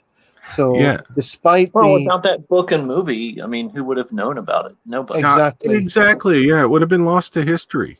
Yeah. So yeah, to me, it's forgivable. I understand when people get upset about the showboating and stuff, because in the grand scheme of things, yes, stealing a motorcycle and running away from a convoy of German soldiers is silly, yes, but it made a great movie poster. It got people in. They heard the rest of the story. So yeah. Well, the release was for themselves too, like. Well, exactly. You can get the book almost and read any it, movie and it fits in. It's like, if you adapt a book, it's keeping that book alive, and it's going to drive people to it. Yeah, and it fits in with a lot of the other, movies of the 1960s, which, films like The Longest Day, which we've done on this channel as well, which is a while ago I did that one, but I mean that was based on a book based on personal accounts that were collected together, and a lot of characters were composites of several things, but it was a collection of stories pulled together about the events around that time. And it's similar to other war movies. I mean, Where Eagles Dare we did on this channel, and things like A Bridge Too Far, and a bit Kelly's of a shameless Heroes. A bit of a shameless plug. Memphis Belle, a bit of a shameless plug for folks.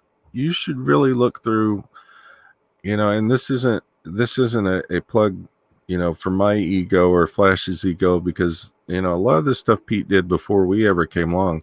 There are a lot of really good movies that have been covered in here that. Yeah, you go back through them and you can really see the appreciation or the care and the time that was put into them. So I hope people go through and check out the rest of Pete's videos. Maybe give them a watch. Definitely comment. Give some feedback. Show Pete some love.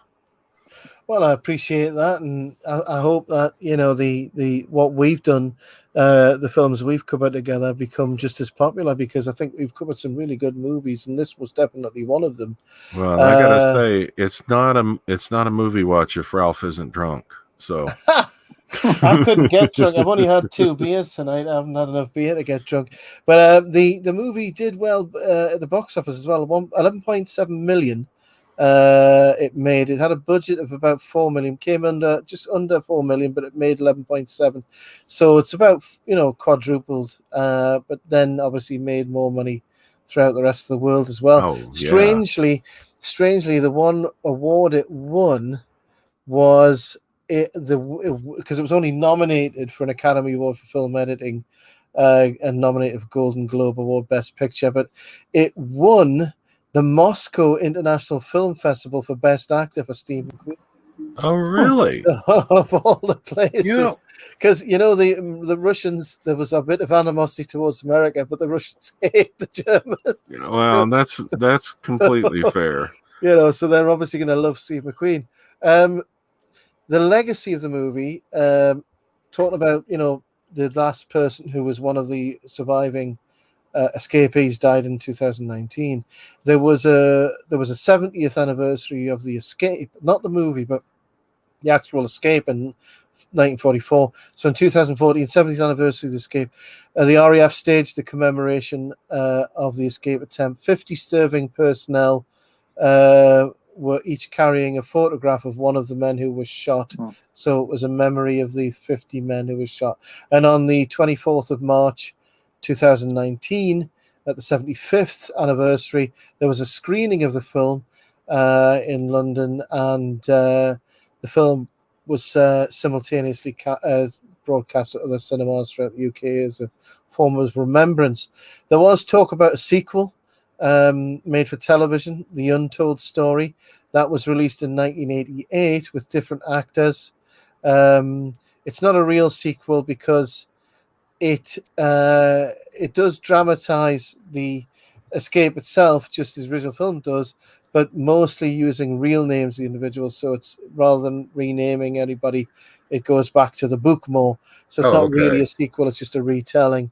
So it's like a TV series kind of thing, probably. Yeah, exactly. Now, as far as legacy is concerned in popular culture, in Escape from Alcatraz, the warden's line of Alcatraz was built to keep all the rotten eggs in one basket is really a copy of von Luger's line.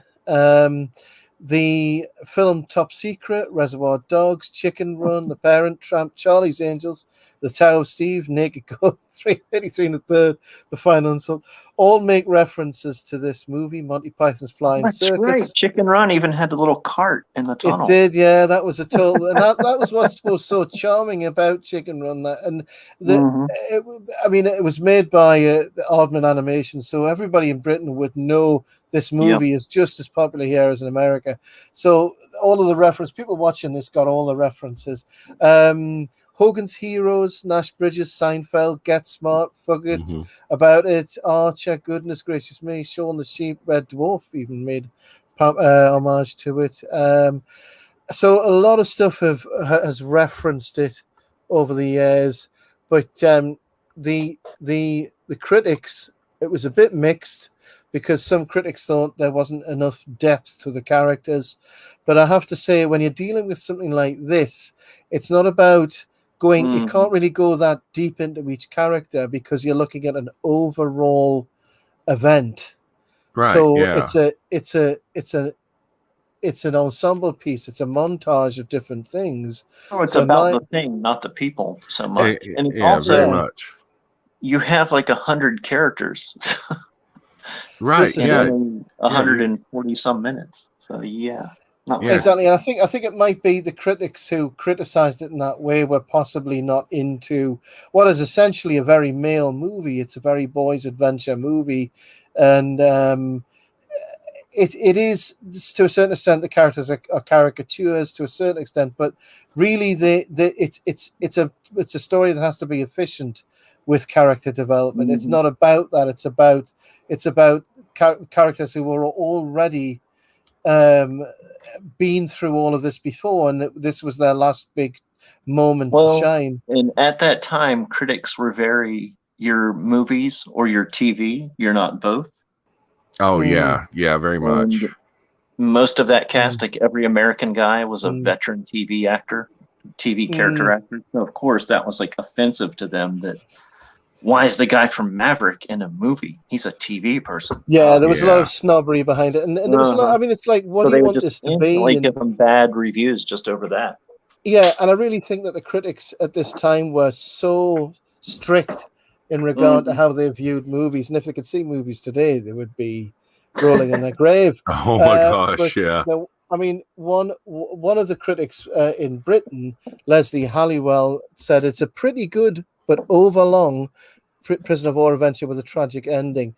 Well, I wouldn't say it's overlong because when you're dealing with a story like this, you want it to be stretched out. This is the part of it's like Seven Samurai is a very long movie because it's such an in-depth story that part of the enjoyment of it. It's like opera. It's you want it.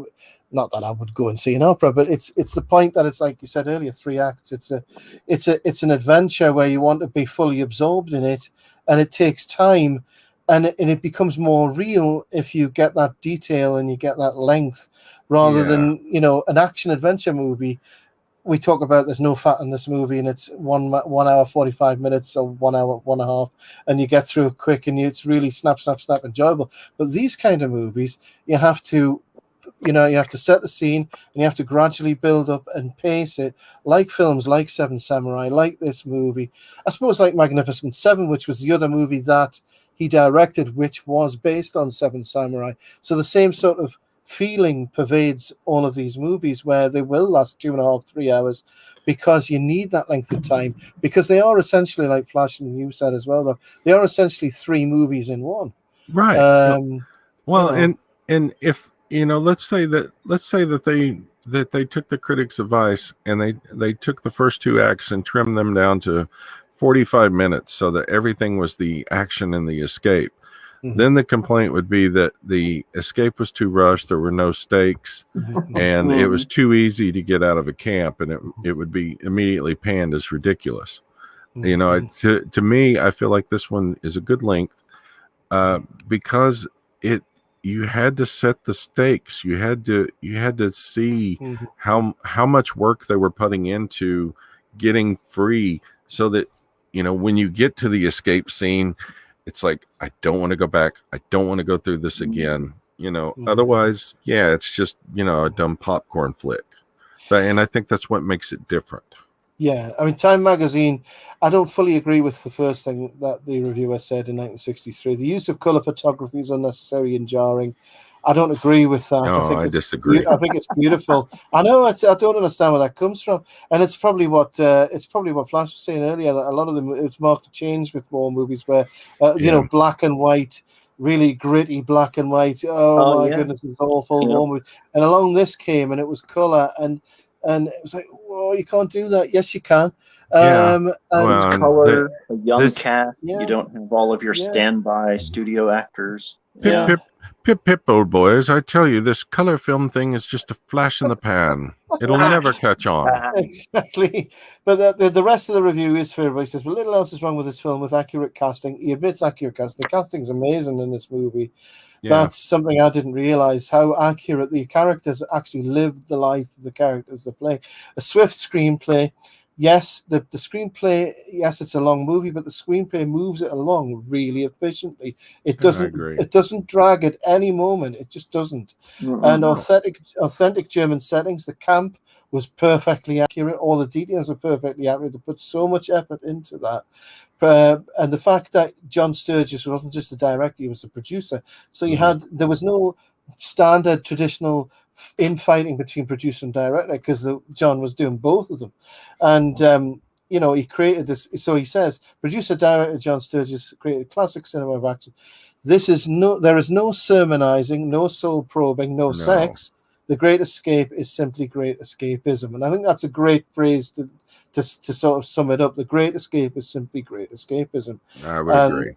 And it's an all male cast. There's no sex, as far as we know. Although there are some questions. Nylons. But the fact is that it proves you don't need to have that in a movie for men to enjoy a movie. No, it doesn't mean it's immature. It means it's still a form of escapism men can enjoy.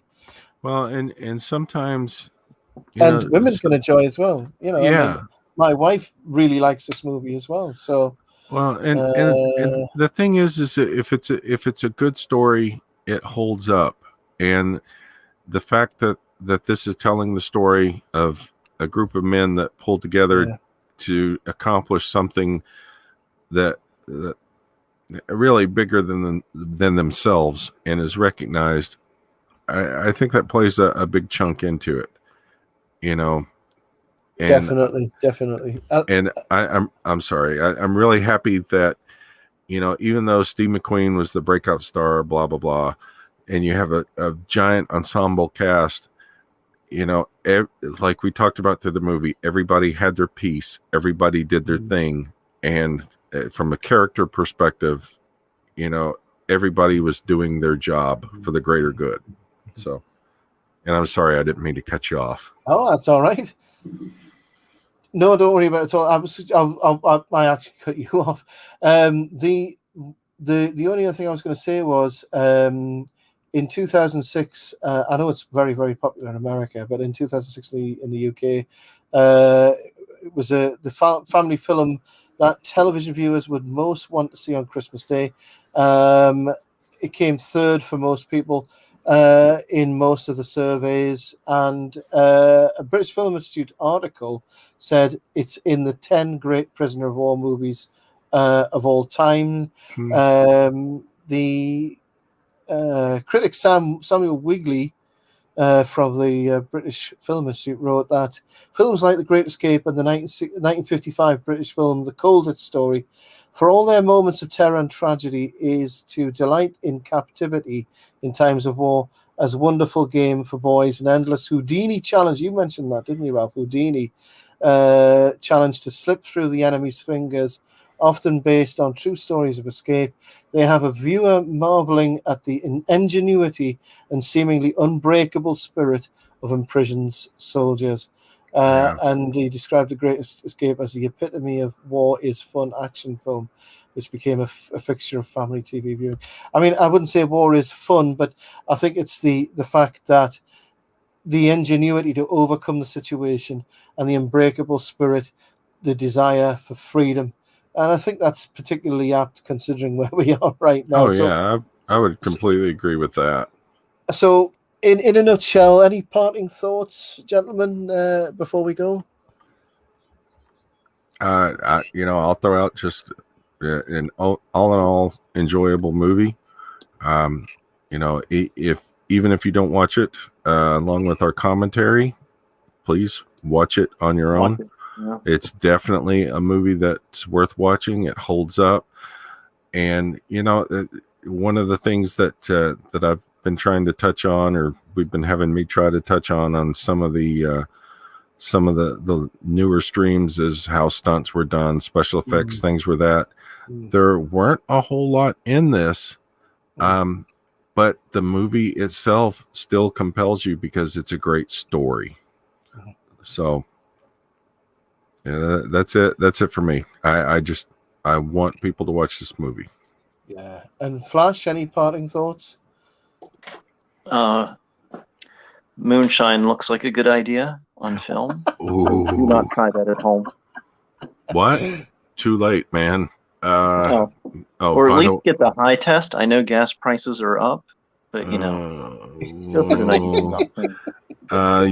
going to be getting a package in a couple of days. It may or may not run in your car, and it may or may not taste good, but it was made with love. Oh man, now I'm remembering all of the Huckleberry Finn TV programs. Love and a whole lot of corn. Well, yeah. I mean, I think we might need to do that if there's any more shortages, but we'll wait and see. You can let me know how to do it. I'll post screenshots of the progress. I'm going to start saving potatoes now. No, corn, not potatoes. Okay. Well, okay. So, well, thank you both very much, Ralph and Flash, for spending your time again here, and thank you very much as well to everybody who's going to watch this film recorded later on, and also for all of our subscribers and fans who watch these videos. We enjoy making them. We hope you enjoy watching them. And until next time, thank you again, and good night. Good night, everybody. Good night.